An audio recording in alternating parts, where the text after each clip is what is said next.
হে তরুণ যুবকেরা, হে আমার বন্ধুরা, শুনে রেখে দিন বাবা, জেনে রেখে দেন। হে মুসলমান, সেই নবীকে আমার আল্লাহ পৃথিবীর শ্রেষ্ঠ মহামানব বানালেন। আমার আল্লাহ কোরআন মাজিদে সেই নবীর সম্পর্কে জানিয়ে দিলেন, হে দুনিয়ার মানুষ শুনে রেখে দাও, আমি তোমাদের নিকটে একজন পয়গম্বর পাঠিয়েছি, তাকে আমি রাহমাতুল লিল আলামিন করে দিয়েছি। ওমা আরসালনাকা ইল্লা রাহমাতাল লিল আলামিন। হে আমার পয়গম্বর, হে আমার নবী, আপনাকে আমি কুল কায়নাতের জন্য রাহমাতাল লিল আলামিন করে দুনিয়াতে পাঠিয়েছি।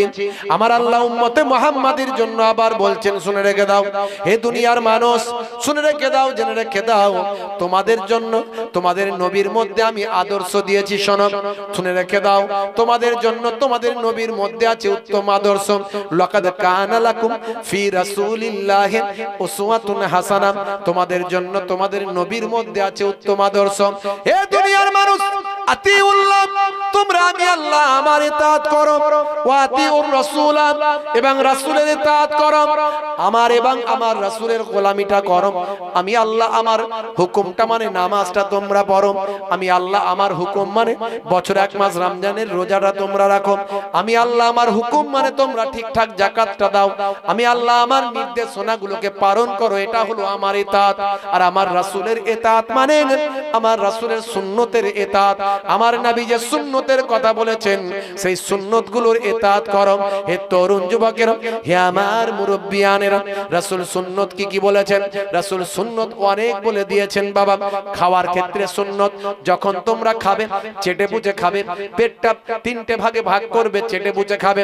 যখন তোমরা খাবে পরিমিত খাবার খাবে, আর যখন তোমরা খেতে বসবে খাওয়ার আগে বিসমিল্লাহ বলে খাবে। হে তরুণ যুবকেরা, যখন তোমরা পানি পান করবে বসে পানি পান করবে। যখন তোমরা ঘুমাতে যাবে ডান দিকে কাত হয়ে ঘুমাবে।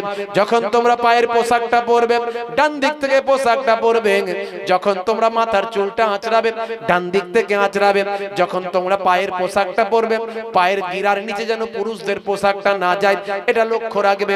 যদি পুরুষদের পায়ের নিচে, পায়ের গিরার নিচে যদি পোশাকটা যায়, আমি রাসূলুল্লাহ বলে দিই ওই অংশটা জাহান্নামের আগুনে জ্বলবে।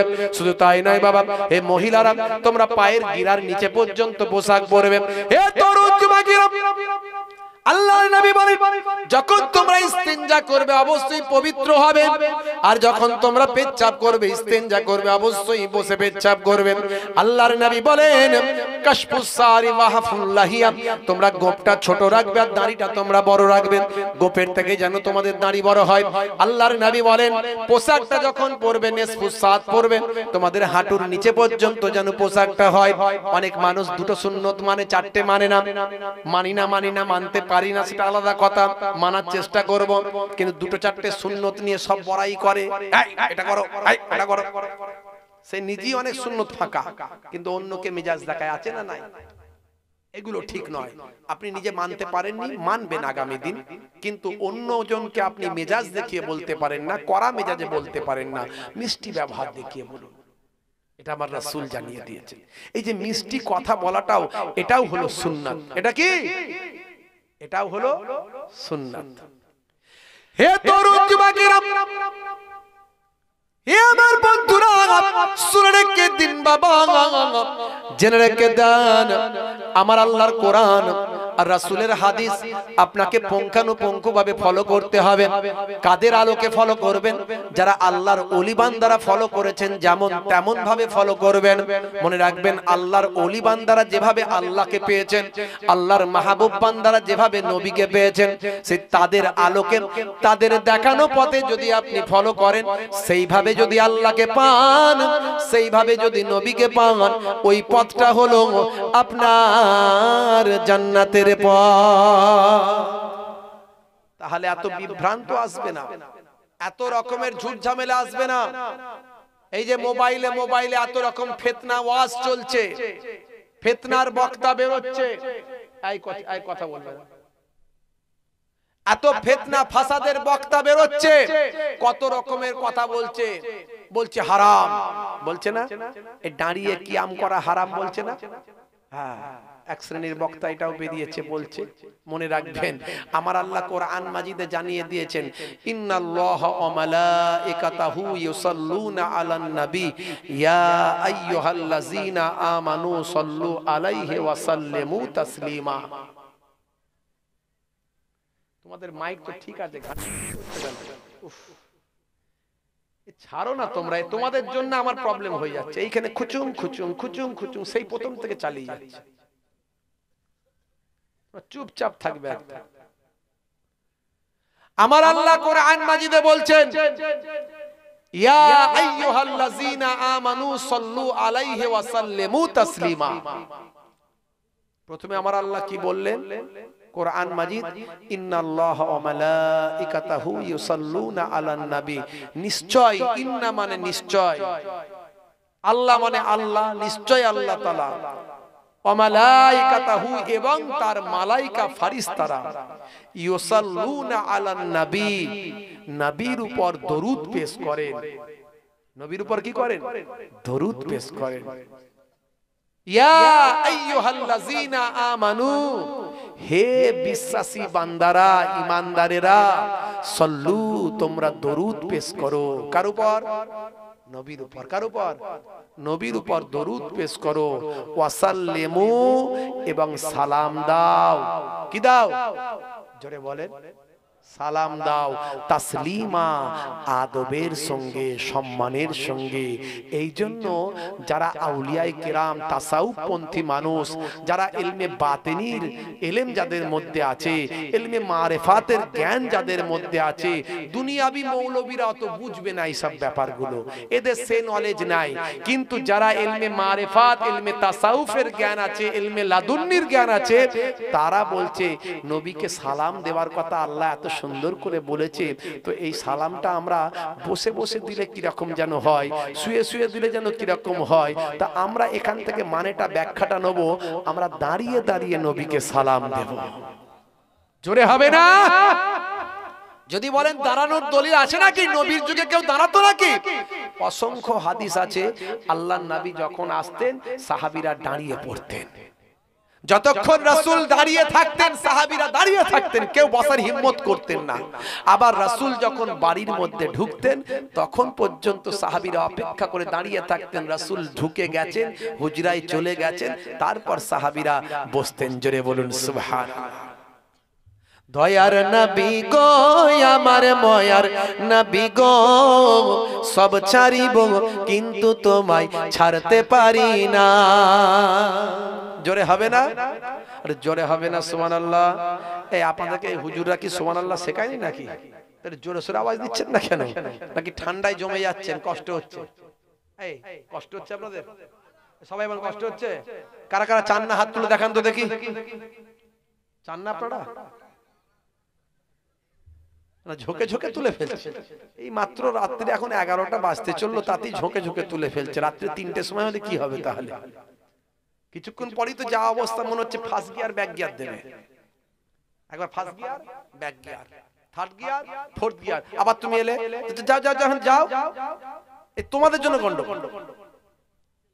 First gear, back gear, second gear, third gear, এদিকে কাত ওদিকে কাত, শেষে হুজুরের দিকে পা করেই চিৎপাত। ঠান্ডা বাড়ছে তো আওয়াজ বেরোতে চায় না। একবার জোরে সোরে তাকবীর দেন তো দেখি, নারে তাকবীর। টেম্পার তো খুব খারাপ। ইসলামের গাড়ি কতই চলবে? জোরে বলেন। দুনিয়াতে তো মাঝে মাঝে গাড়ি আপনারা 60-70 তুলে দেন। ওরে বাপ রে বাপ, মুসলমানের ছেলের কি টেম্পার রে ভাই! মাঝখানে বাম্পার না দিয়ে ফুল পিকআপে উড়িয়ে বেরিয়ে যাচ্ছে একদম। হ্যাঁ, এই আপনাদের দিকে আছে না? দেখবেন একটা গাড়ি বেরিয়েছে, দেখবেন একটা গাড়ি, না আছে লাইসেন্স, না আছে ইন্স্যুরেন্স, 3 চাকা, কানের পাশ দিয়ে যখন যায় কানটা ঝালাপালা করে দেয়। গাড়িটার নাম কি? ওরে বাপ! আপনাদের কি বলে জানি না, আমাদের বলে শয়তান ভ্যান। আপনাদের কি বলে জানি না।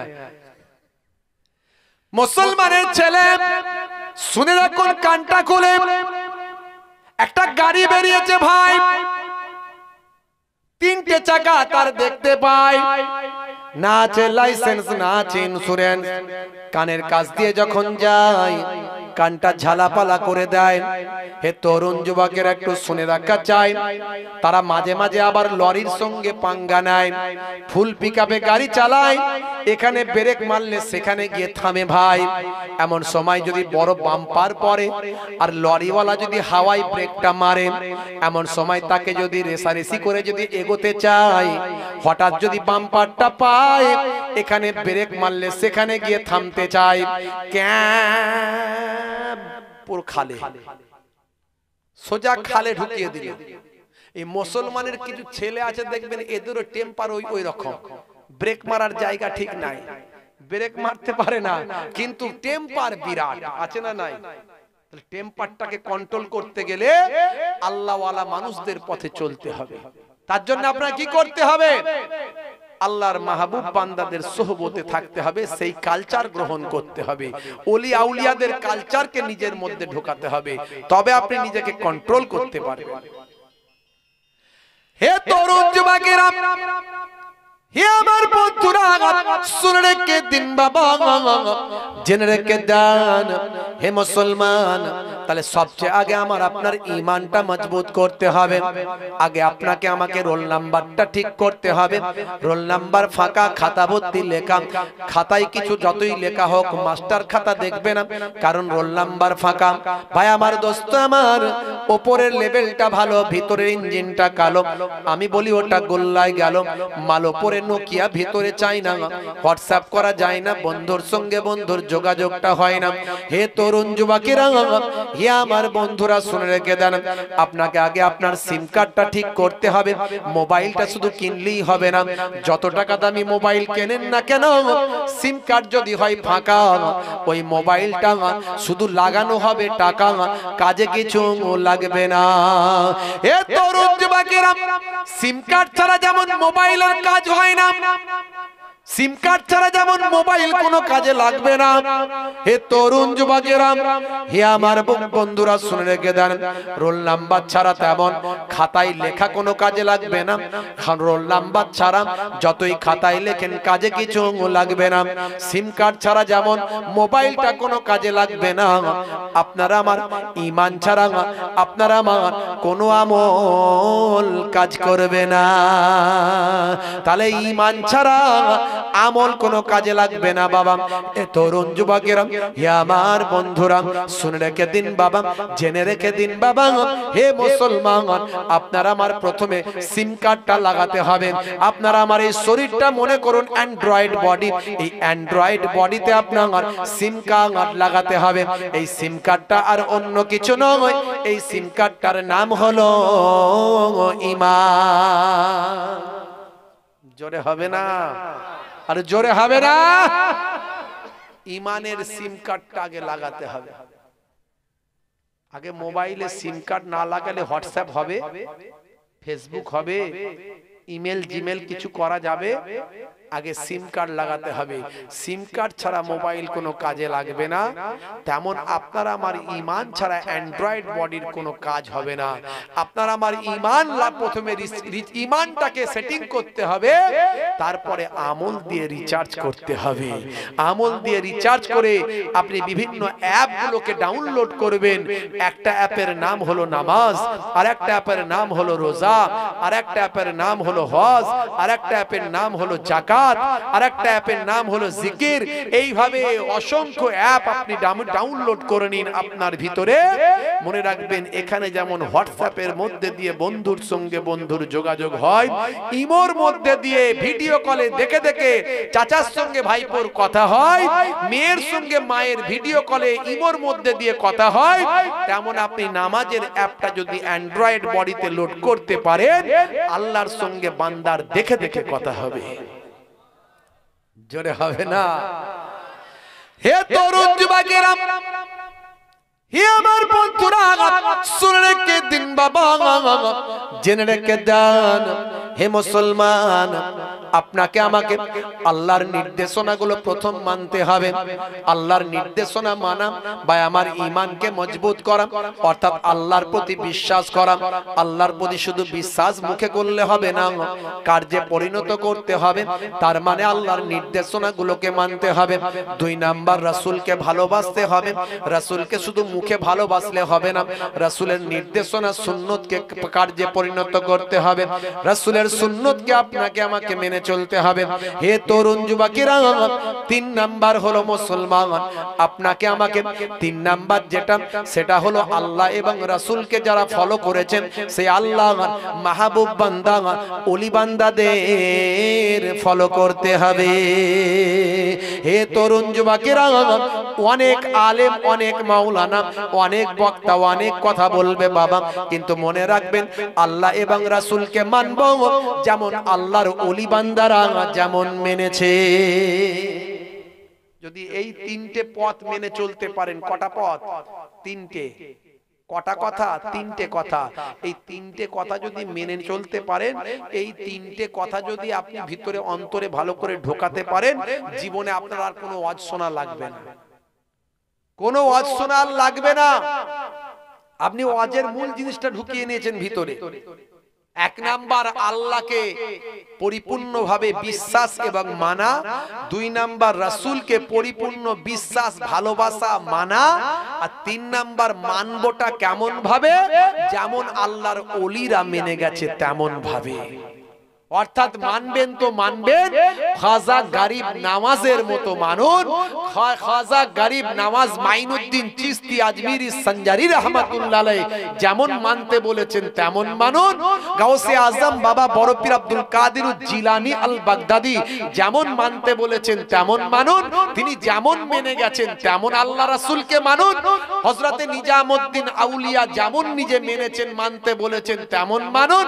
হযরতে খাজা কুতুবউদ্দিন বখতিয়ার কাকি যেমন নিজে মেনেছেন মানতে বলেছেন তেমন মানুন।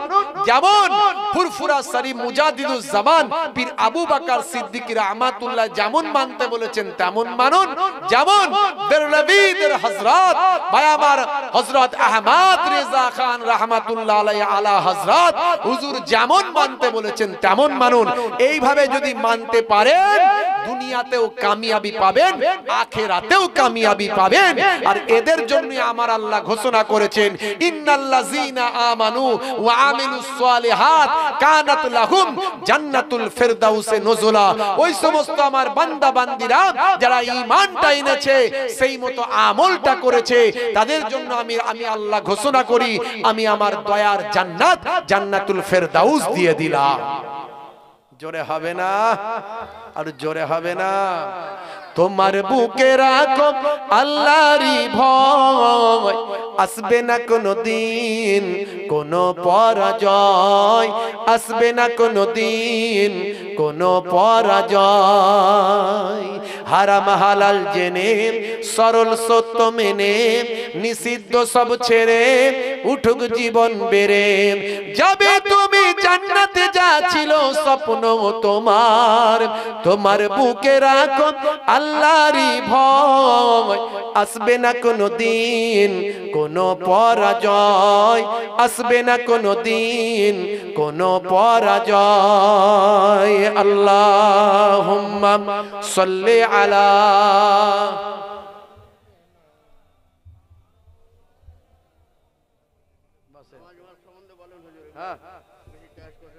একদম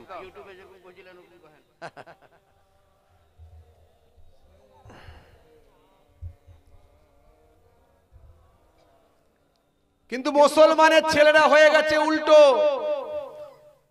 এরা ওলি আউলিয়াদের দেখানো পথে না চলে চলছে কার পথে? নায়ক আর গায়কের পথে। মুসলমানের ছেলে বলছে হয়েছি বাপের বেটা, মরবো একদিন, ভয় কিরে, চলে গিয়ে চল দেখা যাবে। 35 কেজি ওজন, মিছিলের আগে তিরিং তিরিং করে লাফাচ্ছে, বলছে দে ডান্ডা করে দেব ঠান্ডা। মুসলমান হারাবেন না ঈমান, হয়ে যাবেন না বাবা বেঈমান। আপনি একজন মানুষ, রাখুন নিজের মধ্যে হুঁশ, হয়ে যাবেন না বাবা বেহুশ। মুসলমানের ছেলে বলছে 1 2 3 4 টাকার জন্য হব চোর, 5 6 7 8 টাকা পেলে সবাই সাইড, 9 10 টাকাই ব্রেন, মাটি টাকা টাকা মাটি, হয় দেখা দে নয় মা টাকা দে। মুসলমানের ছেলে এত টেম্পার বেড়ে গেলে মুসলমানের ছেলে হাই রে হাই, বাড়ি কোথায় বলছে হামাদামায়, যাবি কোথায় বলছে শিয়ালদায়, বেশি কথা জিজ্ঞাসা করবি না ফেলে দেব পেটো বোমায়। কানে পড়েছে দুল, হাতে পড়েছে বালা, বলছে আমার কাছ থেকে পালা। মাথার পেছনে লম্বা ছুচালো চুল, বলছে তোরা যা করছিস সব বেটা ভুল। Tight fitting jeans, tight fitting গেঞ্জি, জিন্সের প্যান্ট 3 জায়গায় ছেঁড়া। কি নাম তোমার বলছে আমার নাম হুতো। নাম রেখেছে হুতো, গেঞ্জির বুকে লাগিয়েছে বড় জুতো। ফারিস্তা বলবে আয় মারবো তোকে গুঁতো। রাগ করবেন না, মুসলমানের ছেলে ওই ইঞ্জিন ভ্যানের মতো অবস্থা, এমন টেম্পার দেখায় বাম্পার ঠিক নাই, এখানে ব্রেক মারলে সেখানে থামে, আর থামতে থামতে অ্যাক্সিডেন্ট, গাড়ি গাড়ি। ভাইরা আমার, তাহলে আপনাকে আমাকে ভাবতে হবে কার পথে চলবেন, কিভাবে চলবেন, আল্লাহ এবং রাসূলকে কিভাবে চললে পাবেন। বড় দুঃখের কথা, আজকে মুসলমানের ছেলে, আজকে আমরা নায়ক গায়কের ভক্ত হয়েছি, অথচ বাবা নায়ক গায়ক যারা তারা রাসূলের ভক্ত হয়েছে। জোরে হবে না, আর জোরে হবে না। হে তরুণ যুবকেরা, মেসুত ওয়াজিলের নাম শুনেছেন? জার্মানির বিখ্যাত মিডফিল্ডার, 2010 সালে গোল্ডেন বুট অ্যাওয়ার্ড। নাম হলো মিস্টার মেসুত ওয়াজিল। তুরস্কের বংশোদ্ভূত একজন বিখ্যাত ফুটবলার। জার্মানির বুকে তিনি ইন্টারন্যাশনাল ফুটবল খেলেন। হে তরুণ যুবকের, হে আমার মুরব্বিয়ানেরা, শুনে রেখে দিন বাবা, জেনে রেখে দিন বাবা, 2010 সালে যিনি গোল্ডেন বুট অ্যাওয়ার্ড পেয়েছিলেন, পৃথিবী বিখ্যাত একজন মানুষ, তার মাধ্যমে বিশ্বকাপ নিয়েছিল জার্মানি। হে তরুণ যুবকেরা, পৃথিবী বিখ্যাত একজন ফুটবলার। এমন সময় দেখতে পাওয়া যায় কোচ জিজ্ঞাসা করলো, হে মিস্টার মেসুত ওয়াজিল, সামনে আসছে রমজানের রোজা, তুমি রোজা রাখবে না ফুটবল খেলবেন, কোনটা তুমি করবে, কোনটা তুমি করতে চাও? মিস্টার মেসুত ওয়াজিল বললেন, হে আমার কোচ শুনে রেখে দেন, আমি একজন মুসলিম পরিবারের সন্তান, তাই রোজা আমাকে রাখতে হবে, রোজাও রাখবো আর ফুটবলও খেলবো। যদি আমার সমস্যা হয় মনে রাখবেন ফুটবল খেলা বন্ধ রাখবো, কিন্তু রোজা রাখা বন্ধ রাখবো না। তার কারণ হলো ফুটবল খেলা আমার জন্য ফরজ নয়, কিন্তু রোজা রাখা আমার আল্লাহ ফরজ করেছে। জোরে হবে না? তাহলে নায়ক গায়ক খেলোয়াড় প্লেয়াররা আজকে কেমন নবীর ভক্ত, আর আমরা মুসলমানের ছেলে দেখবেন আমাদের ঘরের ছেলে পুলেদের চুল দেখলে বোঝা যাবে সব সলেমান খানের স্টাইল, প্যান্ট দেখলে বোঝা যাবে শাহরুখ খানের স্টাইল। মুসলমানের ছেলে হাতে বালা কানে দুল। আজকালকার পোলা দেখো সঠিক পথে চলে না, পিতামাতা গুরুজনের কথা তারা শোনে না। আজকালকার পোলা দেখো সঠিক পথে চলে না, পিতামাতা গুরুজনের কথা তারা শোনে না।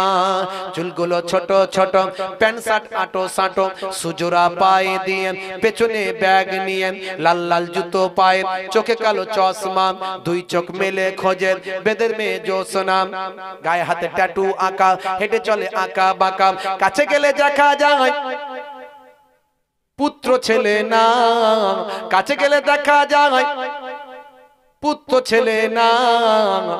ওটা হলো মিদ্দে পাড়ার মিস্টার সোহেল রানা, ওটা হলো মিদ্দে পাড়ার মিস্টার সোহেল রানা। আজকালকার পোলা দেখো সঠিক পথে চলে না, পিতামাতা গুরুজনের কথা তারা শোনে না। মুসলমানের ছেলে হাই রে হাই, দেখলে চেনা যায় না, দেখলে চেনা যায় না। নাম হচ্ছে মিস্টার রানা। মুখে তিরঙ্গা গুটকা দিয়েছে পুচ পুচ পুচ পুচ, যেখানে বসে সেখানটা চষে দিয়ে বেরিয়ে যায়। যেখানে বসে সেখানটা চষে দিয়ে বেরিয়ে যায়, সেখানটা পুরো পচিয়ে দিয়ে চষে দিয়ে বেরিয়ে যাবে। হাই রে হাই, রাগ করবেন না, কি অবস্থা। আমার ইসলাম বলছে 1450 বছর আগে বিশ্ব নবী জানিয়ে দিচ্ছেন, কি বলছেন? তোমরা নেশা থেকে বাঁচো। কুল্লু মুস্কিরিন, প্রত্যেক নেশা হলো কুল্লু মুস্কিরিন হারাম, প্রত্যেক নেশা হলো হারাম। আমার রাসূল বলছেন নেশা থেকে তোমরা বাঁচো। আর মুসলমানের ছেলে এখন নেশাখোর, পাত্তাখোর, গাঁজাখোর, তারিখোর, মদখোর, আফিনখোর, আরো কি কি সব খোর আছে বলুন না। তারপর তো তিরঙ্গা গুটকা আছে, রাগ করবেন না বাপ।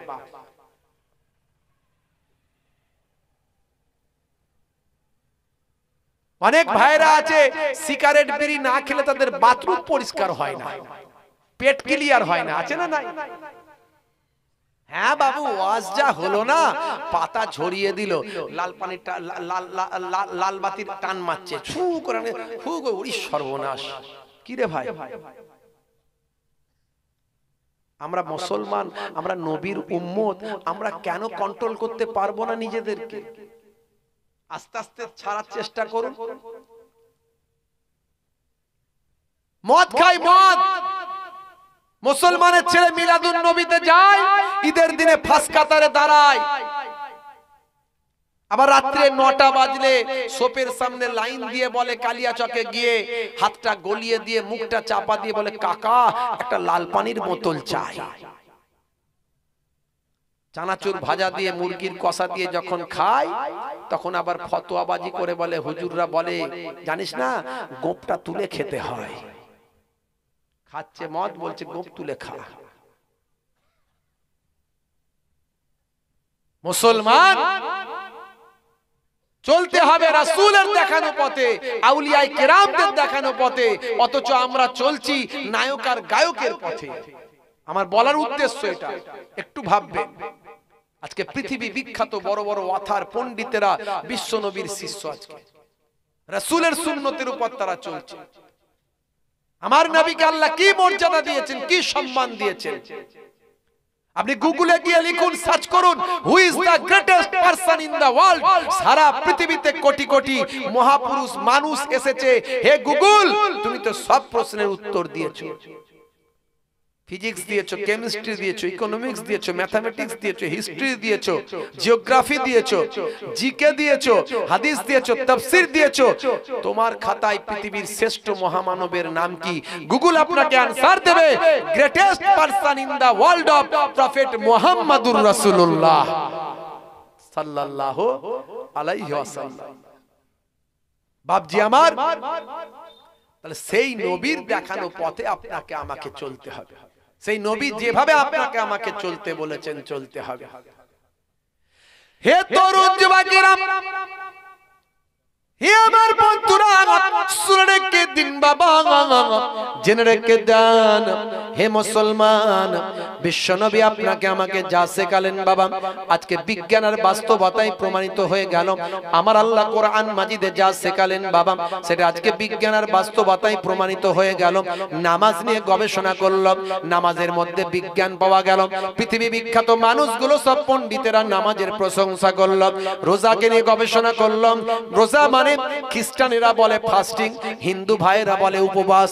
এই রমজানের রোজা নিয়ে গবেষণা করলাম, রোজার মধ্যে ফাস্টিং বাবা, ভাই আমার এই ফাস্টিং এর মধ্যে, রোজার মধ্যে ভাই আমার বিজ্ঞান আর বাস্তবতা পাওয়া গেল। জাপানের বিজ্ঞানী ওসিনোরি রমজানের রোজা নিয়ে গবেষণা করলাম, রমজানের রোজাটার নাম সে দিল অটোফেজি। অটোফেজি নিয়ে গবেষণা করে ভাই আমার তিনি নোবেল প্রাইজ পেয়ে গেলেন। সারা পৃথিবী আলোড়ন সৃষ্টি হয়ে গেল। হে তরুণ যুবকেরা, বিশ্বনবী যা শিখিয়েছেন, আমার আল্লাহ যা শিখিয়েছেন, সবের মধ্যে বিজ্ঞান আর বাস্তবতা পাওয়া গেল। মুসলমান আজকে তাই কম্পিউটারকে জিজ্ঞাসা করলেন, ইন্টারনেটে গিয়ে জিজ্ঞাসা করলেন, গুগলকে গিয়ে জিজ্ঞাসা করলেন, greatest person in the world of prophet মুহাম্মাদুর রাসূলুল্লাহ সাল্লাল্লাহু আলাইহি সাল্লাম। গুগল আপনাকে বলে, ইন্টারনেট আপনাকে বলে। হে তরুণ যুবকেরা, বিশ্বনবী 1450 1400 বছর আগে যা শিখিয়েছেন সবের মধ্যে বিজ্ঞানের বাস্তবতা পাওয়া যায়। তাই Cassius Clay, Tyson, Hanuman, Michael Jackson, ইলিমা দিমাত্রিয়াঙ্কো, গ্যারি মিলার, জেনিফার, পৃথিবী বিখ্যাত পথার পণ্ডিতেরা গুলো, পথার পণ্ডিত বিজ্ঞানীরা আজকে বিশ্বনবীর শিষ্য তারা হয়ে যায়। মিস্টার কিতমুরের কথা আমি বলেছি, মিস্টার ভাই আমার গ্যারি মিলারের কথা আমি বলেছি, তারা কেমন ভাবে বিশ্বনবীর শিষ্য হয়েছেন। মিস্টার কিতমুর, হে তরুণ যুবকেরা, পৃথিবী বিখ্যাত একজন রাইটার, তার বিখ্যাত গ্রন্থের নাম হলো ভাই আমার দোস্ত আমার, তার বিখ্যাত গ্রন্থটার নাম হলো ভাই আমার development of humanity, developing of humanity তার বিখ্যাত গ্রন্থের নাম, অর্থাৎ হিউম্যান বডি ডেভেলপমেন্টের উপর লেখা তার গ্রন্থটা।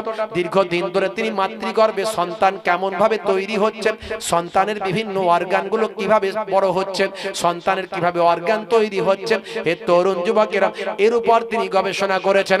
হে তরুণ যুবকেরা, তিনি যেটা গবেষণা করে তার পুস্তকে রচনা করলেন, তার পুস্তকে লিপিবদ্ধ করলেন, ডেভেলপমেন্ট অফ হিউম্যানিটি।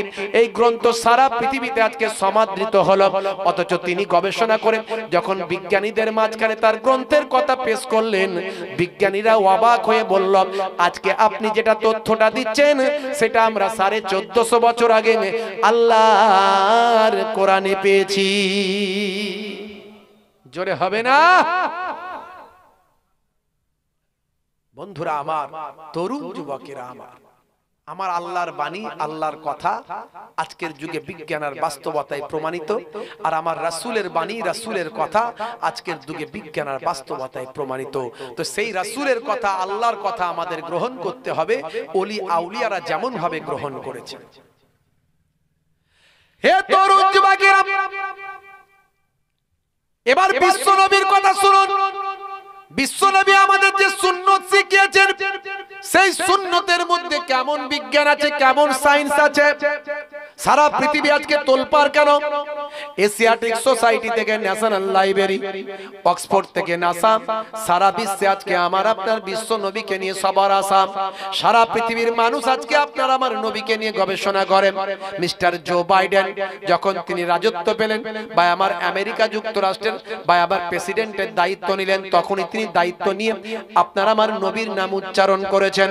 হে তরুণ যুবকেরা, রাশিয়ার প্রেসিডেন্ট মিস্টার ভ্লাদিমির পুতিন, তিনিও অল্প কিছুদিন আগে, ঈদের আগে আমার আপনার নবীর প্রশংসা করে মুসলমানদের শান্তি শৃঙ্খলার কথা তিনি বলেছেন যে মুসলিমরা শান্তি শৃঙ্খলা বাবা অবলম্বন করে। যারা সাচ্চা মুসলমান, যারা প্রকৃত মুসলমান নবীর শিষ্য, তারা শান্তি সম্প্রীতি শৃঙ্খলাবদ্ধ একটা সমাজ তৈরি করে। আর নবীর প্রশংসা করেছেন দিল্লির পার্লামেন্টে। হে তরুণ যুবকেরা, অরবিন্দ কেজরিওয়াল ভাই আমার দিল্লির মুখ্যমন্ত্রী, তিনি পার্লামেন্টে আপনারা আমার নবীর প্রশংসা করেন। তিনি বলেছেন দেশ শাসন করতে হলে হযরতে ওমরকে অনুসরণ করতে হবে। হে তরুণ যুবকেরা, হে আমার বন্ধুরা, হে আমার মুরব্বিয়ানিরা, তারা আজকে অবাক হয়ে যাচ্ছে কেন? 1450 বছর আগে আপনারা আমার নবী যা বলেছেন আজকের যুগে বিজ্ঞান আর বাস্তবতায় পরিণত হয়েছে। হে মুসলমান, একটুখানি লক্ষ্য করুন, বিশ্বনবী আপনাকে আমাকে শেখালেন হক। মুসলমানের উপর 5টা হক। কটা হক? জোরে বলেন, কটা হক? কটা? 5টা হক। হাক্কুল মুসলিমে আলাল মুসলিমে খামস, রাদ্দুস সালাম ওয়া ইয়াদাতিল মারিজ ওয়া ইত্তিবাইল জানাইজ ওয়া ইজাবাতুদ দাওয়াত ওয়া তাসমিয়াতিল আতিস। এই 5টা হক। হে তরুণ যুবকেরা, বিশ্বনবী আমার বললেন সালামের জবাব দিতে হবে। সালাম দেওয়া হলো সুন্নাত আর জবাব দেওয়া হলো ওয়াজিব। এখন আমরা সালামকে ফ্যাশন বানিয়ে ফেলেছি। সালাম কি বলি? সালাম, এটা কিন্তু সালাম দেওয়া হলো না, মানে মতলব আলাদা হয়ে যাবে। মানে মতলব আলাদা হয়ে গেলে রহমতের জায়গায় গজব নাজিল হবে। কথা ঠিক না ভুল? হ্যাঁ, বলতে হবে আসসালামু আলাইকুম, তোমার উপর আল্লাহর শান্তি বর্ষিত হোক। আর যাকে দেয়া হবে 333 নম্বরের মামলা থাকলেও যদি সে মুসলমান হয়, জবাব দেওয়া তার জন্য বাধ্যতামূলক হবে। সে কি বলবে? ওয়া আলাইকুম আসসালাম। যদিও সম্পর্ক না থাকে, যদিও ঝগড়া থাকে, ইসলাম বলছে সালামের জবাব দেওয়া হলো ওয়াজিব। যদি কেউ জবাব না দেয়, কঠিন গুনাহগার সে হতে হবে। এই গুনাহগার থেকে বাঁচার জন্য ঝগড়া থাকলেও সালামের জবাবটা সে দেবে। জোরে হবে না? তাহলে সালাম দিলে ঝগড়া মিটে যায়। ঝগড়া বাড়ে না কমে যায়? ঝগড়া কমে যায়। সালাম দিলে ঝগড়া কমে যায়। আর সালামের মধ্যে কেমন বাস্তবতা আছে এর আগে আমি বলেছি, আপনারা শুনেছেন কিনা জানি না। যারা শোনেন আমার নিয়মিত বক্তব্য তারা হয়তো শুনতে পারেন। ইন্টারনেটে 20-25 হাজার বক্তব্য কিছু কম বেশি আছে। তো যাই হোক, আমি সব তথ্য বিজ্ঞান ইতিহাস দিয়ে বোঝানোর চেষ্টা করেছি। তো আজকে পরিবেশটা অনেক অন্যরকম, প্রচন্ড ঠান্ডা, আর আপনারা একেবারে নিচে বসে আছেন। তো কষ্ট হচ্ছে না তো আপনাদের? সবাই বলেন একটু, কারা কারা চান না হাত তুলে দেখান তো দেখি।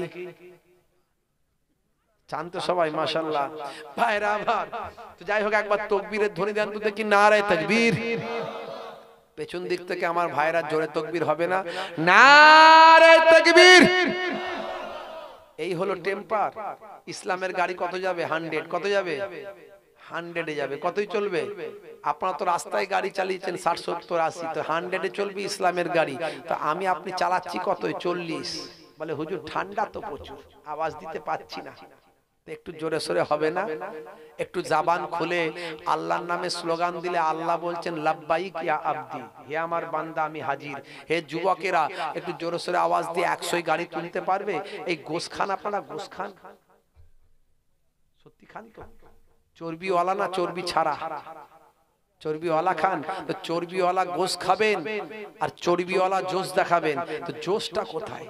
গোশ খাবেন, জোশ দেখাবেন, মাঝখানে হোঁশটা ঠিক রাখবেন। একটু জোরে সোরে আওয়াজ দিয়ে দেখান তো দেখি কেমন জোশ দেখাতে পারেন। নারে তাকবীর।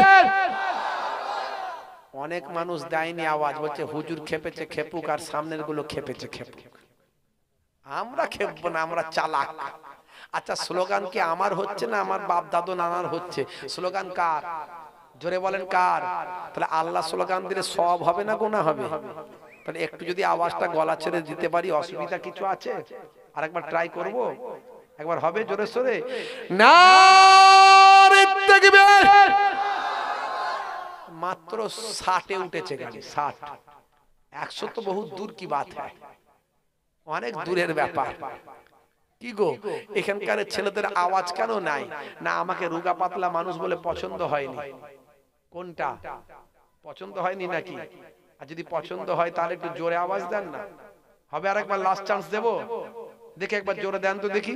নারে তাকবীর।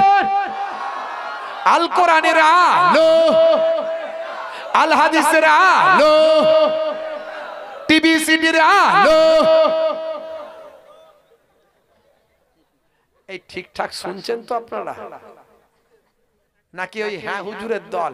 হুজুরে বলছে হ্যাঁ, আপনি বলছেন হ্যাঁ। দিনের বেলা হুজুর বলছে এখন রাত গো, বলছে হ্যাঁ। রাতের বেলা এখন বলছে দিন গো, বলছে হ্যাঁ। এই হ্যাঁ হুজুরের দল হলে হবে? কথা ঠিক না ভুল? মাশাআল্লাহ, একটু মন লাগিয়ে ভালো করে বোঝার চেষ্টা করুন আমি কি বলতে চাইছি। প্রথমে বলেছি যে 3টে জিনিস আপনাকে বুঝে নিতে হবে। 1 নাম্বার, আল্লাহ সম্পর্কে আপনার ধারণা তৈরি করতে হবে।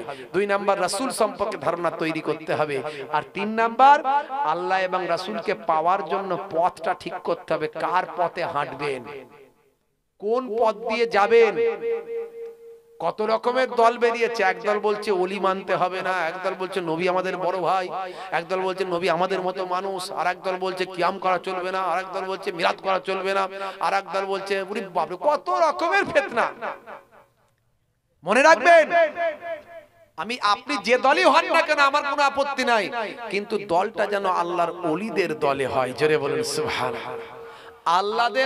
আল্লাহর ওলিদের দল ধরে, আল্লাহর ওলিদের পথ ধরে আল্লাহ এবং রাসূলকে যদি পান আপনি, দুনিয়া আখিরাত আপনার কমপ্লিট হয়ে যাবে ইনশাআল্লাহ। হে তরুণ যুবকেরা, হে আমার বন্ধুরা, বাবা জেনে রেখে দেন, হে মুসলমান একটুখানি শুনে রেখে দেন বাবা, জেনে রেখে দেন বাবা, হে মুসলমান একটুখানি খেয়াল করুন বাপজি, আমার তরুণ যুবকেরা একটু লক্ষ্য করুন। তাহলে আমার রাসূলুল্লাহ সাল্লাল্লাহু আলাইহি ওয়াসাল্লাম, এত বড় লেখা, আসসালামু আলাইকুম পড়তে পড়তে সময় চলে যাবে।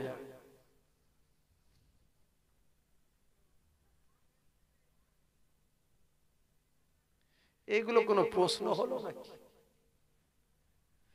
হে তরুণ যুবকেরা, হে আমার মুরব্বিয়ানেরা, শুনে রেখে দিন বাবা, জেনে রেখে দেন। তাহলে আপনাকে আমাকে ভাই, আমার দোস্ত, আমার নবী যা শিখিয়েছেন তার মধ্যে বিজ্ঞান আর বাস্তবতা আছে। সালামের কথা বললাম, তাহলে সালাম দেওয়া সুন্নাত, জবাব দেওয়া ওয়াজিব। কি বলেছি? জবাব দেওয়া ওয়াজিব। আচ্ছা, এর মধ্যে কেমন বিজ্ঞান বাস্তবতা আছে আমি এর আগে বলেছি, যারা শুনেছেন আরেকবার শুনে নেন।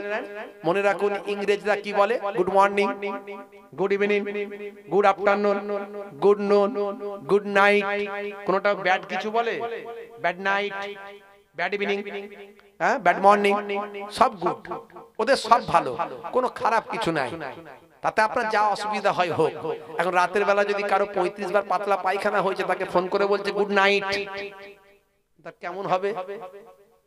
বলবে, ও মিয়া, আমার গুড নাইট নয়, ব্যাড নাইট। আমার কি ব্যাড নাইট? 35 বার পাতলা পায়খানা হয়েছে, শরীর খুব খারাপ, হসপিটালে যাচ্ছে, আমার জন্য ব্যাড। এরকম বিভিন্ন সম্প্রদায় তারা তাদের মতো করে বলে। আর মুসলমান আমরা বলি আসসালামু আলাইকুম। আপনি সুস্থ থাকলেও তোমার উপর আল্লাহর শান্তি বর্ষিত হোক, আর অসুস্থ থাকলেও বলি আসসালামু আলাইকুম। অসুস্থ থাকলেও তোমার উপর আল্লাহর শান্তি বর্ষিত হোক। যখনই বলবেন তখনই বাস্তবসম্মত কথাটা হয়ে যাবে। হে তরুণ যুবকেরা, রমজানের রোজা আপনি রাখেন। জাপানের বিজ্ঞানী বলেছে এটা অটোফেজি, গ্রিক ভাষা, গ্রিক ল্যাঙ্গুয়েজের নাম দিয়েছে অটোফেজি, যার অর্থ হলো আত্মভক্ষণ। ভাইরা আমার, তরুণ যুবকেরা আমার, আপনার ফজর সূর্য উদয় হওয়ার আগে ফজরের আজান হয়, আর সূর্য অস্ত হলে ফজরে ভাই আমার মাগরিবের আজান হয়।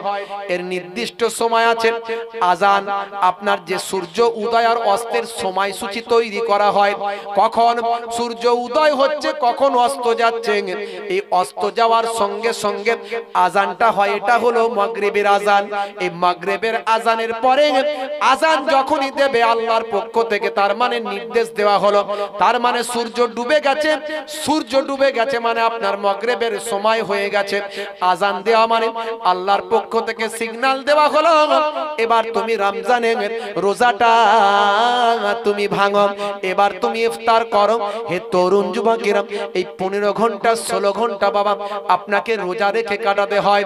হে তরুণ যুবকেরা, জাপানের বিজ্ঞানী বলছে, আমার আল্লাহ কোরআন মাজিদের মধ্যে জানিয়ে দেন, ইয়া আইয়ুহাল্লাযীনা আমানু কুতিবা আলাইকুমুস সিয়াম কামা কুতিবা আলাল্লাযীনা মিন ক্বাবলিকুম লাআল্লাকুম তাত্তাকুন।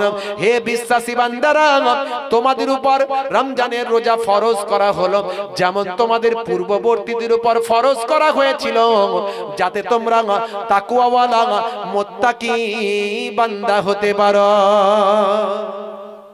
রোজা রাখলে মুত্তাকি বান্দা হবে, রোজা রাখলে তাকওয়াওয়ালা মানুষ হয়ে যাবে।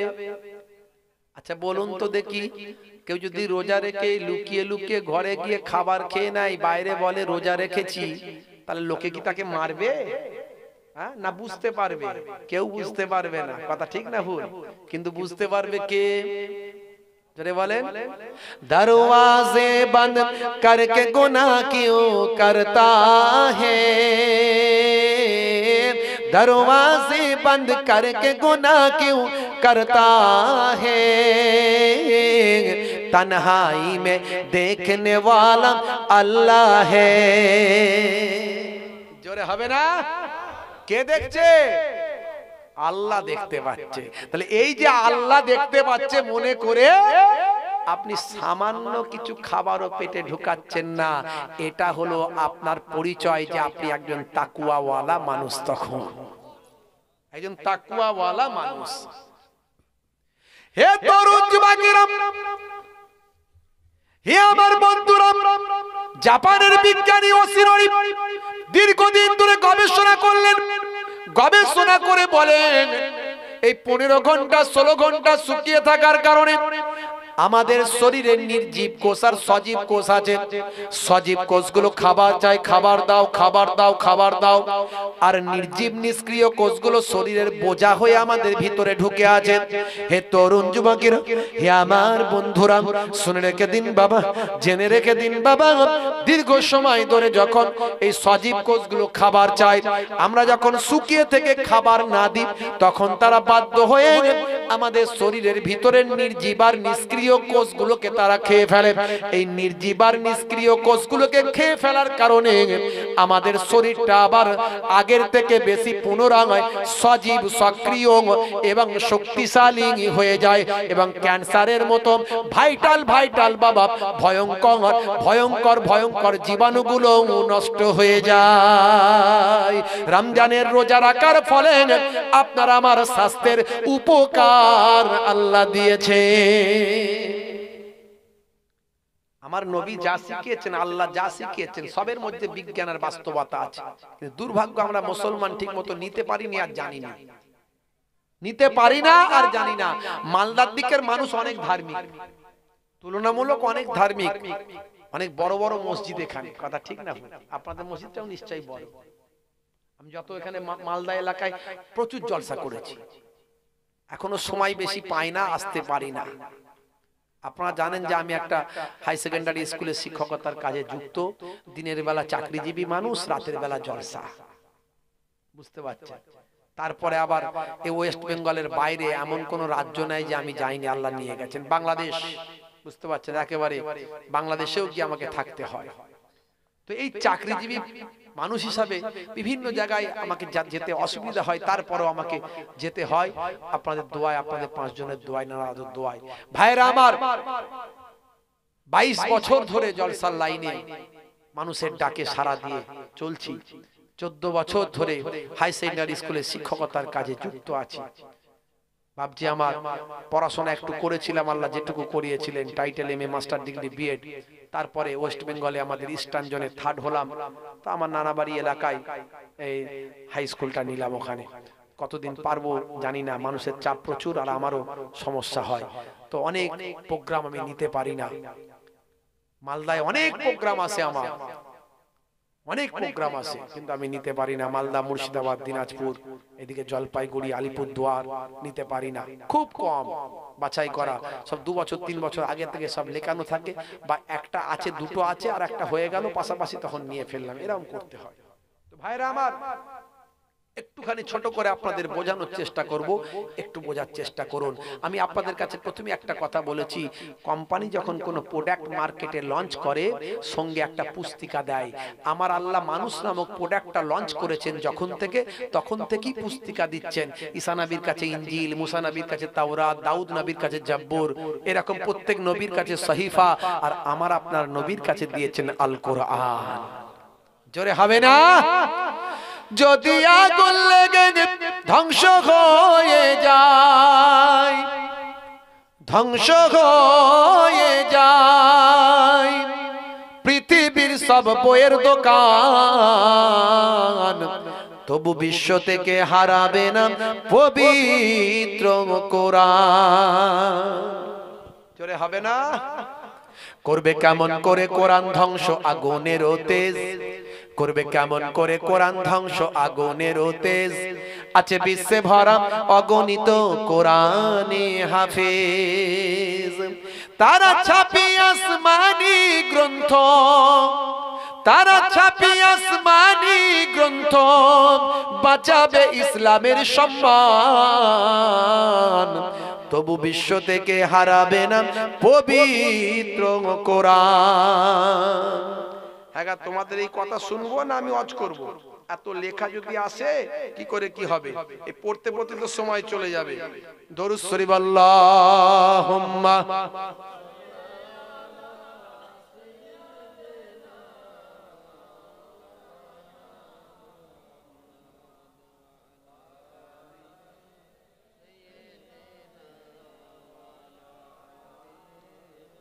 এত পড়বো কি করে?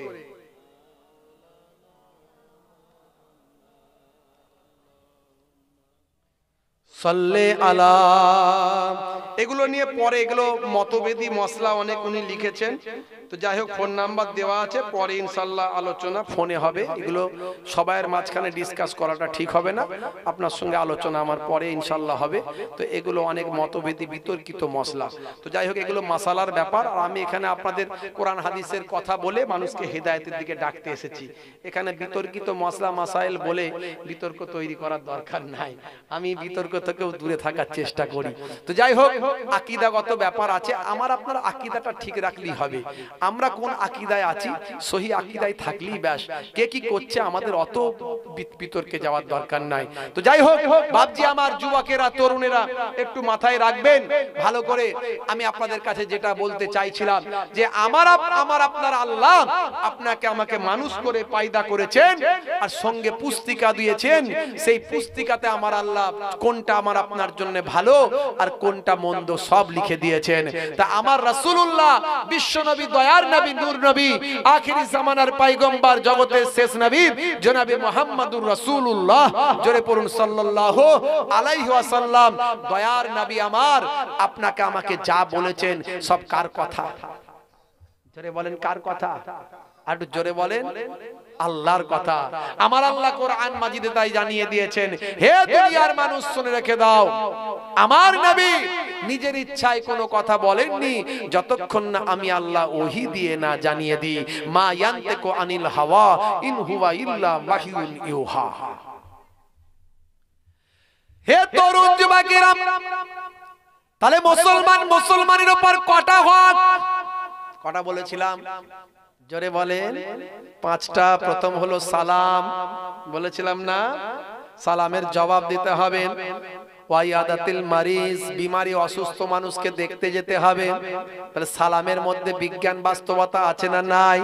রমজানের রোজার মধ্যে বিজ্ঞান বাস্তবতা আছে না নাই?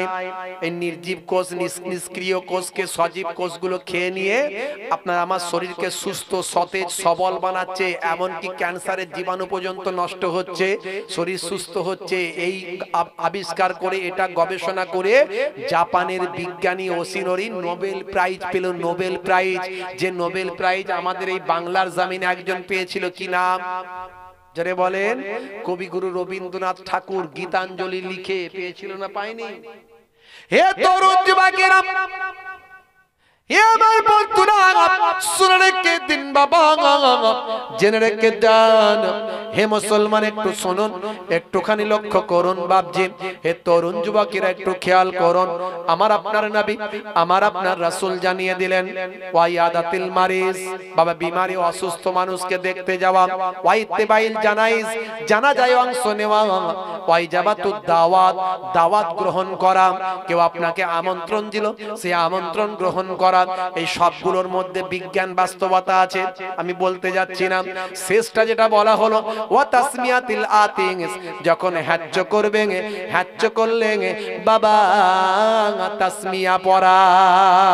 হ্যাজ্জ করে তুমি বলবে আলহামদুলিল্লাহ। হ্যাজ্জ করে কি বলবে? আলহামদুলিল্লাহ। আর যিনি শুনতে পাবে তিনি কি বলবে? ইয়া রাহমাকাল্লাহ বা ইয়া রাহমাকুমুল্লাহ। জি হ্যাঁ, মাশাআল্লাহ। তো হুজুররা বসে আছেন দুই দিকে, জিজ্ঞাসা করবেন। বাপজি আমার, তরুণ যুবকেরা আমার, মুরব্বিয়ান, হে তরুণ যুবকেরা, বিজ্ঞানী জিজ্ঞাসা করলো মাওলানা সাহেব, আচ্ছা বলেন তো দেখি, আপনাদের নবী যা শিখিয়েছেন সবের মধ্যে বিজ্ঞানের বাস্তবতা পাওয়া যায়, কিন্তু এই হ্যাজ্জ করলে আলহামদুলিল্লাহ কেন বলতে হয়? হ্যাজ্জ করলে আলহামদুলিল্লাহ কেন বলতে হয়? মাওলানা সাহেব বললেন, দেখো বাবু, এটা তোমার কাজ, আমার কাজ নয়। আমার কাজ নবীর নির্দেশ পালন করা, তোমার কাজ গবেষণা করা। তুমি গবেষণা করো, আমি নবীর নির্দেশ মানি। আমি নবীর নির্দেশ মানি আর তুমি গবেষণা করো। বিজ্ঞানী বলল, সব বুঝলাম, ঠিক আছে মাওলানা সাহেব, তবে এটুকু তো বলতে পারবেন আলহামদুলিল্লাহ মানে কি? বলে, আলহামদুলিল্লাহ মানে হলো সব প্রশংসা মহান আল্লাহর সব প্রশংসা কার? জোরে বলেন মহান আল্লাহর। তখন বিজ্ঞানী চিন্তা করছে কি এর মধ্যে বিজ্ঞান আছে? হ্যাঁ, সব প্রশংসা মহান আল্লাহর। কিছু তো বুঝতে পারছি না। আচ্ছা মাওলানা সাহেব আরেকটু খুলে বলুন তো দেখি, আপনারা আলহামদুলিল্লাহ কখন পড়েন? আমরা কখন পড়ি? যখন খুশি হয়ে যায়। কোনো কিছু খুশি হলে আমরা বলি আলহামদুলিল্লাহ, কোনো কিছু খুশি হলে কি বলি? আলহামদুলিল্লাহ। হে তরুণ যুবকেরা, হে আমার বন্ধুরা, হে আমার মুরব্বিয়ানেরা, মুসলমান যখন কোনো কিছু খুশি হয়ে যায় তখন সে আলহামদুলিল্লাহ বলে দেয়। চাকরি পেয়েছে আলহামদুলিল্লাহ বলে, কারবারে ডেভেলপমেন্ট হয়েছে আলহামদুলিল্লাহ বলে, কোনো কিছু খুশির সংবাদ এলে আলহামদুলিল্লাহ বলে। কিন্তু বিজ্ঞানী বলল আচ্ছা ঠিক আছে, খুশি হলে আলহামদুলিল্লাহ বলে। হ্যাঁ, কি খুশি হলাম যে আলহামদুলিল্লাহ বললাম? না না না না, একটু গবেষণা করার দরকার আছে। ল্যাবরেটরিতে যাই, হাঁচ নিয়ে গবেষণা শুরু করে দেয়। দীর্ঘদিন ধরে হাঁচ নিয়ে হাঁচি নিয়ে গবেষণা করেন। মাওলানা সাহেব বের হয়েছে, বলেন ভাই আমার বিজ্ঞানী স্বাস্থ্য বিশেষজ্ঞ বের হয়ে মাওলানা সাহেবের কাছে গিয়ে বলে, মাওলানা সাহেব অ্যানসারটা পেয়েছি ভাই। বলে কি অ্যানসার পেলেন? বলে আপনার নবী শিখিয়েছেন যখন হাজ্জ করবে আলহামদুলিল্লাহ বলবে, আর আপনি বললেন যে যখন মুসলমান খুশি হয় আলহামদুলিল্লাহ বলে। আমি চিন্তা করলাম হাজ্জ করলে আবার কি খুশি হয় যে আলহামদুলিল্লাহ বলতে হয়। দীর্ঘদিন ধরে গবেষণা করে দেখলাম যখন হাজ্জ করা হয় শরীর থেকে জীবাণু বেরিয়ে যায়, তার খুশিতে আপনার আমার নবী আলহামদুলিল্লাহ শেখায়। জোরে হবে না? তাহলে যা নবী শিখিয়েছেন, আল্লাহ শিখিয়েছেন, সবের মধ্যে বিজ্ঞান আর বাস্তবতা আছে। হে তরুণ যুবকেরা, সেই আল্লাহ ৮২ বার বললেন নামাজ পড়ো। কতবার? জোরে বলেন। ৮২ বার বললেন নামাজ পড়ো। কিন্তু আমাদেরকে যখন বলা হয় নামাজ পড়বে চলো, বলে হুজুর কাজ আছে কি করব বলো। হুজুর কাজ আছে কি করব বলো। মুসলমানকে বলা হয় নামাজ পড়বে চলো, বলে কাজ আছে কি করব বলো। হে তরুণ যুবকেরা, হে আমার বন্ধুরা, কিন্তু মনে রাখবেন কাজটা সাকসেসফুল করার মালিক কে? জোরে বলেন, কাজটা সাকসেসফুল করার মালিক কে? আমার আল্লাহ যদি সাকসেসফুল না করেন কাজ সাকসেসফুল হবে? কাজ সাকসেসফুল হবে না। আপনি চাষ করেছেন, চাষটা সাকসেসফুল হবে না যদি আমার আল্লাহ না করেন। মনে রাখবেন চাষে যদি পোকা লেগে যায়, পলু যদি নষ্ট হয়ে যায়, আল্লাহ যদি না দেয় তাহলে কিন্তু উন্নতি হবে না। আম যদি শিল পড়ে যায়, আকাশ থেকে বজ্রপাত হয়, শিল পড়ে, আকাশ থেকে এমন পানি হলো, ঝড় হলো, আপনার কি বলে আমের মুকুলগুলো সব ঝরে চলে গেল, তাহলে কি আম হবে? চাষে বরকত হবে? হবে না। তাহলে বরকত দেওয়ার মালিক কে? জোরে বলেন, বরকত দেওয়ার মালিক কে? ভাইরা আমার, দোকান করেছেন, ব্যবসা করেছেন, সেই ব্যবসায় খদ্দের আনানোর মালিক কে? খদ্দেরের মনে মহাব্বত, দোকানের প্রতি ভালোবাসা দেওয়ার মালিক কে? তাহলে আমাদের বললে হবে না হুজুর কাজ আছে, বরং কাজকে বলতে হবে নামাজ আছে। জোরে হবে না? নামাজের ওয়াক্তটা হবে যখনই মসজিদে চলে যাও তুমি তখনই। নামাজের ওয়াক্তটা হবে যখনই মসজিদে চলে যাও তুমি তখনই। ছাড়ো এবার, ছাড়ো ছাড়ো এবার, ছাড়ো এবার, ছাড়ো এই কাজ তোমার। ছাড়ো এবার, ছাড়ো ছাড়ো এবার, ছাড়ো এবার, ছাড়ো এই কাজ তোমার।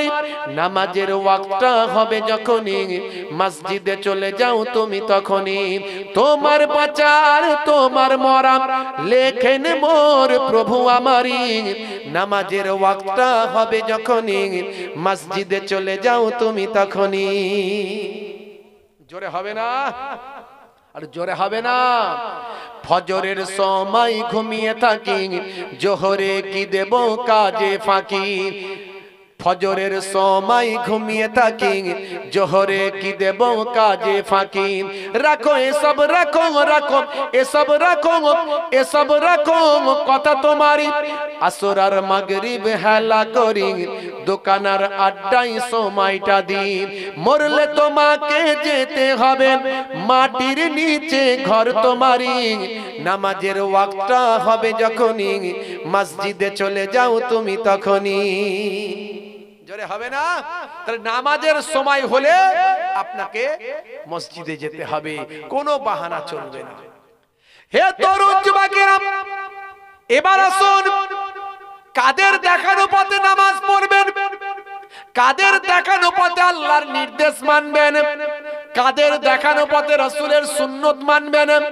মনে রাখবেন সেই দেখানো পথটা যেন আল্লাহর ওলি বান্দা হয়। আল্লাহর ওলিদের কেন মানবেন? আমার আল্লাহ কোরআন মাজিদে জানিয়ে দেন, ফাসআলু আহলাজ যিকরি ইন কুনতুম লা তা'লামুন। হে দুনিয়ার মানুষ শুনে রেখে দাও, যেটা তোমরা জানো না সেটা তোমরা জাননে ওয়ালাদের কাছে জেনে নাও। এই জাননেওয়ালা যারা, তারা হলো আল্লাহর আলেমে হাক্কানি ওলিয়ে কামিল বান্দারা, যাদের মধ্যে ইলমে জাহিরি আছে, ইলমে বাতিনি আছে, ইলমে তাসাউফের জ্ঞান আছে, ইলমে বাতিনির জ্ঞান আছে। হে তরুণ যুবকেরা, হে আমার বন্ধুরা, হে আমার মুরব্বিয়ানিরা, শুনে রেখে দিন বাবা, জেনে রেখে দেন। হে মুসলমান, হে আমার বন্ধুরা, একটু শুনুন। হযরতে খাজা গরিব নওয়াজকে তো আমরা ভালোবাসি। খাজা গরিব নওয়াজ শুধু কেমন আল্লাহর ওলি ছিলেন বাবা, তিনি আল্লাহর ইবাদত না করে কি ওলি হয়েছেন? না না, হযরতে খাজা গরিব নওয়াজ মাইনুদ্দিন চিশতি আজমিরি সঞ্জারি রাহমাতুল্লাহ আলাইহি কেমন আল্লাহর ওলি বান্দা ছিলেন, শুনে রেখে দেন। খাজা গরিব নওয়াজ মাইনুদ্দিন চিশতি আজমিরি সঞ্জারি রাহমাতুল্লাহ আলাইহি যখন হিন্দুস্তানের আজমির শরীফে এসেছিলেন, আজমির শরীফে আনা সাগরের পারে তিনি একটা তাঁবু খাটিয়েছিলেন। আনা সাগরের পারে তিনি একটা তাঁবু খাটিয়েছিলেন। সঙ্গে তার হাতে গোনা কয়েকজন মুরিদ, কয়েকজন শিষ্য। অনেকে মুরিদ নাম শুনলে মাথা গরম হয়ে যায়, পীর আবার কি, মুরিদ আবার কি?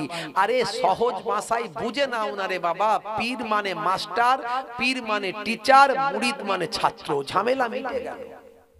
বলে কোরআনে নাই, কোরআনে নাই। কোরআনে কত জায়গায় আছে সলেহীন বান্দাদের কথা, ওলিদের কথা, মুর্শিদের কথা, জাননে ওয়ালাদের কথা। আল্লাহ তো ডাইরেক্ট বলছেন, ইয়া আইয়ুহাল্লাযিনা আমানু কু হে দুনিয়ার মানুষ, হে বিশ্বাসী বান্দারা, ইয়া আইয়ুহাল্লাযিনা আমানুত্তাকুল্লাহ, তোমরা আমি আল্লাহকে ভয় করো, ওয়া কুনু মা'আস সাদিকিন, এবং সত্যবাদীদের সঙ্গী হয়ে যাও। সত্যবাদী তো আল্লাহর ওলি বান্দারা। ওলিদের থেকে সত্যবাদী কেউ ভালো বেশি হতে পারবে নাকি? আলেমের মধ্যে জালেমও আছে আর আলেমের মধ্যে আলেমও আছে। আলেমের মধ্যে ওয়ারাসাতুল আম্বিয়া আছে, আবার আলেমের মধ্যে ওয়ারাসাতুশ শয়তান আছে। যে আলেম বক্তাগুলো গ্রামে গঞ্জে জলসায় গিয়ে গন্ডগোল লাগায়, আমার নবী গন্ডগোল লাগাতেন না গন্ডগোল মেটাতেন? জোরে বলেন, একটু জোরে জোরে বলেন না ভাই। আমার নবী গন্ডগোল লাগাতো না, মিটিয়ে দিত, মিটিয়ে দিত। এখন আমি যদি এসে গন্ডগোল লাগিয়ে দিয়ে যাই, এমন কথা বললুম আপনার মাথা গরম, আমার এই হুজুররা ভাইরা খেপে যাবে, গন্ডগোল লেগে গেল। তাহলে তার মানে কি হলো? আমি এখানে ওয়ারাসাতুল আম্বিয়ার কাজ করলাম না, ওয়ারাসাতুল শয়তানের কাজ করলাম। ঠিক না ভুল? ভাইরা আমার, তো মনে রাখবেন আলেমদের মধ্যে অনেক দল আছে, কিন্তু যারা হাক্কানি ওলি বান্দা হয়ে যান তারাই হলো প্রকৃত নবীদের ওয়ারিস। জোরে বলুন সুবহানাল্লাহ। তারাই হলেন ওয়ারাসাতুল আম্বিয়া, নবীদের বংশধর। এই আলেমে হাক্কানিদের কথা আল্লাহ কোরআনে বলেছেন। কি বলে? আমার আল্লাহ কোরআন মাজিদে যেমন জানিয়েছেন, বিশ্ব নবী হাদিসের মধ্যে বলেছেন, উলামা ও উম্মতি কা আম্বিয়ায়ে বানি ইসরাইল, আমার উম্মতের মধ্যে যারা আলেমে হাক্কানি হবে তারা হলো বানি ইসরাইল যুগের নবীদের পর্যায়ভুক্ত। বানি ইসরাইল যুগের যেমন নবীরা ছিল, ঈসা নবী, মুসা নবী ছিল না, তেমন আলেমরা, প্রকৃত যারা আলেম হবে তারা নবী বানি ইসরাইল যুগের নবীদের পর্যায়ভুক্ত সম্মানীয় হয়ে যাবে। তো খাজা গরিব নওয়াজ যখন বাবা আজমির শরীফে এসেছিলেন, তখন আজমির শরীফের অবস্থাটা কেমন ছিল জানেন? এমনি কি লোকে খাজা বাবা করে পাগল হয়ে যায়? কিছু মানুষের খাজা বাবার নাম শুনলে তাদের চুলকানি হয়, খাজা বাবার নাম শুনলে তাদের ভালো লাগে না। কিছু মানুষ আছে, বাবা আপনার ভালো না লাগতে পারে, কিন্তু খাজা গরিব নওয়াজ সম্পর্কে কটূক্তি করবেন না বাপ। খাজা গরিব নওয়াজ যেমন তেমন আলেম ছিলেন না, যেমন তেমন ওলি ছিলেন না, যেমন তেমন মানুষ মানুষ ছিলেন না, তিনি আল্লাহর খাস বান্দা ছিলেন, রাসূলের খাস উম্মত ছিলেন। আর ইবাদত করে তাকওয়া পরহেজগারি করে আল্লাহর ওলি বান্দা হয়েছিলেন। হে তরুণ যুবকেরা, হে আমার বন্ধুরা, শুনে রেখে দিন বাবা, জেনে রেখে দেন হে মুসলমান, একটুখানি লক্ষ্য করুন বাবা। হযরতে খাজা গরিব নওয়াজ মাইনুদ্দিন চিশতি আজমেরি সঞ্জারি রাহমাতুল্লাহ আলাইহি যখন হিন্দুস্তানের জমিনে যখন এসেছিলেন, হে তরুণ যুবকেরা, আজমির শরীফের জমিনে যখন এসেছিলেন, আজমির শরীফের জমিনে তখন একটা বিশাল বড় টেম্পল ছিল, বিশাল বড় একটা ইবাদতখানা ছিল। এই ইবাদতখানাটা ছিল রাজা আর রানীর নামে। এই রাজা আর রানীর নামে একটা বিশাল ইবাদতখানা আজমিরে ছিল। ভাই আমার, দেশ বিদেশ থেকে বিভিন্ন এলাকা থেকে মানুষ সেই রাজা আর রানীর নামে টেম্পল, উপাসনাগার, উপাসনা গৃহ, আরাধনা গৃহ, সেখানে সে মানুষ ইবাদত বন্দেগী করত, আরাধনা করত, উপাসনা করত। আরে আজমির শরীফের বাবা একটা বাবা, এই একটা বাবা, ভাই আমার দোস্ত আমার, সাগরের নাম আপনারা জানেন যে সাগরটাকে বলে আনা সাগর। এই আনা সাগর কিন্তু বিশাল বড়, আটলান্টিক মহাসাগরের মতো নয়, ভারত মহাসাগরের মতো নয়, সুমেরু কুমেরু মহাসাগরের মতো নয়, আরব সাগরের মতো নয় বাবা। এই তরুণ যুবকেরা, এই আনা সাগর ছিল একটা বিরাট বড় হ্রদ, এই আনা সাগর ছিল বিরাট বড় একটা দিঘি, একটা পুকুর। হে তরুণ যুবকেরা, যারা ওই টেম্পলে আরাধনা উপাসনা করতে আসতো, তারা ওই আনা সাগরে গোসল করত, স্নান করত, লাইতো, লাওয়া ধোয়া করলে তারা মনে করত আনা সাগরের পানিতে আমাদের সমস্ত পাপগুলো ধুয়ে চলে যায়। এই তাদের চিন্তা ভাবনা ছিল, আনা সাগরের পানিতে আমাদের সমস্ত পাপগুলো ধুয়ে চলে গেছে। হে তরুণ যুবকেরা, হে আমার বন্ধুরা, হযরতে খাজা গরিব নওয়াজকে ভাই আমার আল্লাহ আনলেন তো আনলেন, পাঠালেন তো পাঠালেন সেই আজমির শরীফের জমিনে, সেখানে পাঠিয়ে দিলেন যেখানে হাজার হাজার মানুষ একটা টেম্পলের ভিতরে এসে ইবাদত বন্দেগী করত। আর তারা মনে করত এই আনা সাগরে গোসল করলে আমাদের সব পাপ ধুয়ে যাবে, সব পাপ মুক্ত হয়ে যাব, আমাদের সব পাপ চলে যাবে। তারা আল্লাহকে মানতো না, নবীকে মানতো না, রাসূলকে মানতো না, আল্লাহকে মানতো না, তারা এক আল্লাহর ইবাদত করত না। কিন্তু তারা এই ধারণা ছিল। হে তরুণ যুবকেরা, হযরতে খাজা গরিব নওয়াজ কেমন আল্লাহর ওলি বান্দা। হে মুসলমান, শুনে রেখে দেন, জেনে রেখে দেন, 1450 বছর আগে বিশ্বনবী আমার সোনার জবানে জানিয়ে দেন, মান যারা আলেমান ফাকান্নামা যারানি, যে আলেমে হাক্কানির সঙ্গে জিয়ারত করলো, আলেমে হাক্কানির সঙ্গে মুলাকাত করলো, সে যেন আমি রাসূলুল্লাহ আমার সঙ্গে মুলাকাত করে গেল। মান সাফা আলেমান ফাকান্নামা সাফানি, যে আলেমে হাক্কানির সঙ্গে মুসাফাটা করলো, সে যেন আমি রাসূলুল্লাহ আমার সঙ্গে মুসাফা করে গেল। মান জালাসা আলেমান ফাকান্নামা জালাসানি, যে আলেমে হাক্কানির মজলিসে গিয়ে বসলো, সে যেন আমি রাসূলুল্লাহ আমার মজলিসে এসে বসলো। জোরে হবে না? হে তরুণ যুবকেরা, সেই সময় তৎকালীন যুগের আজমিরের রাজা ছিল, রাজার নাম হলো পৃথ্বীরাজ চৌহান। এই পৃথ্বীরাজ চৌহানের নামে বাবা সেই টেম্পলটা ছিল, রানীর নামে টেম্পলটা ছিল, উপাসনা গৃহটা ছিল। সেখানে হাজার হাজার মানুষ আল্লাহকে বাদ দিয়ে গায়রুল্লাহর নামে ইবাদত বন্দেগী করত। হে তরুণ যুবকেরা, সেই জন্য আল্লাহর নির্দেশে আল্লাহর ওলি বান্দাকে আল্লাহ সেখানে পাঠালেন। মনে রাখবেন, নবীদের কাছে নবুয়ত এসেছে, রাসূলদের কাছে রিসালাত এসেছে, আর আল্লাহর ওলি বান্দাদের কাছে আমার আল্লাহ ইলহাম দিয়ে থাকেন। হে তরুণ যুবকেরা, হে আমার মুরব্বিয়ানেরা, হযরতে খাজা গরিব নওয়াজ মাইনুদ্দিন চিশতি আজমিরি সঞ্জারি রাহমাতুল্লাহ আলাইহি কয়েকজন মুরিদানকে সঙ্গে নিয়ে, মুহিব্বিন ভাই আমার মুরিদানকে সঙ্গে নিয়ে চলে এলেন আনা সাগরের পাড়ে। এসে সেখানে একটা বাবা ভাই আমার তাবু তৈরি করলেন, খিমা গাড়লেন সেখানে। বাবা খিমা গাড়লেন যখন, সময়টা হলো আসরের সময়। সময়টা কখন? আসরের সময়।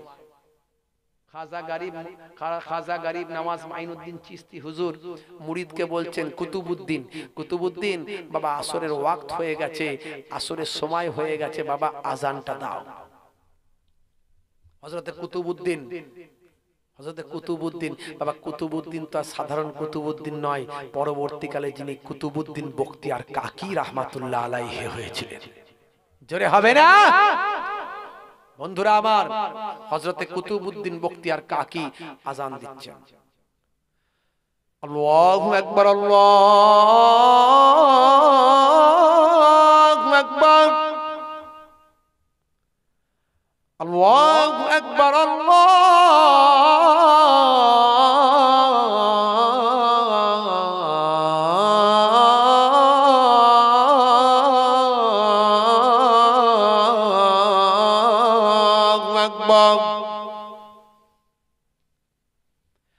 আজানের সুরে, ছন্দে, ভাইব্রেটে চারিদিকে মুখরিত হয়ে গেল। আজানের মধ্যে এত সুন্দর ছন্দ আছে, ভাইব্রেশন আছে, যা মানুষের হার্টের জন্য উপকার। গবেষণা বলছে আজান যদি সুন্দরভাবে দেওয়া হয়, মানুষের কানে যখন যাবে তখন দুনিয়ার সবকিছু সে ভুলে যাবে, আল্লাহর নামে তার হৃদয়টা প্রকম্পিত হবে। এটা তার স্বাস্থ্যের জন্য, হার্টের জন্য উপকার হয়ে যাবে। এখন আমরা রাস্তাঘাটে যখন ঘুরি, আশপাশ দিয়ে যাই, তখন মাইকের আওয়াজ আসে, কয়েকজন বুড়ো মানুষ আজান দেয়, আল্লাহু আকবার, আল্লাহু আকবার। হিন্দু শোনে, মুসলিম শোনে, খ্রিস্টান, জৈন, বৌদ্ধ যে যাই সে শুনতে পারলে মুসলমানদের আজান হচ্ছে। ভাই আমি ওই চাচার দোষ দিই না, কারণ সেই চাচা ছাড়া মসজিদে আজান দেবার কেউ নাই। যুবক ছেলেরা মসজিদে যায় না, গেলে তো আজান দিত। আজানের যখন সময় হয়, মুসলমানের ছেলে ফ্রি ফায়ার খেলতে পালায়। আজানের যখন সময় হয়, মুয়াজ্জিন আজান দিচ্ছে হাইয়া আলাস সালাহ, মুসলমানের ছেলে বলছে তাড়াতাড়ি মসজিদ তলা থেকে পালা। কেন রে ভাই? বলে মুয়াজ্জিন যদি দেখতে পায় তাহলে বলবে এই পল্টু নামাজ পড়বি আয়, তাড়াতাড়ি পালায়। আপনাদেরকে তো আজানের সঙ্গে সঙ্গে প্রচুর ছেলে পেলে নামাজ পড়ে। কি পড়ে তো নাকি? এই যুবকেরা পড়ে তো নাকি? না পড়ে না? পড়ে না? সর্বনাশ। আল্লাহ ৮২ জায়গায় নামাজের কথা বলেছে, নামাজ পড়তে হবে। নামাজ ছেড়ে দিয়ে কখনো জান্নাতে যাওয়া যাবে না ভাবছি। তো যুবকেরা মসজিদে গেলে মসজিদের আজানটা সুন্দরভাবে দেওয়া যাবে। বয়স্ক মানুষ দিচ্ছে, তার উপায় নাই, শরীর অসুস্থ, অ্যাজমা রোগী, কাশি হয়, শরীর ভালো নাই, তাই সুরালো কণ্ঠে আজান দিতে পারে না। কিন্তু আজানের মধ্যে ছিল ছন্দ, ভাইব্রেশন, আজানের মধ্যে ছিল একটা তাল, একটা ছন্দ। কি সুন্দর আজান দিতেন হযরতে বেলাল।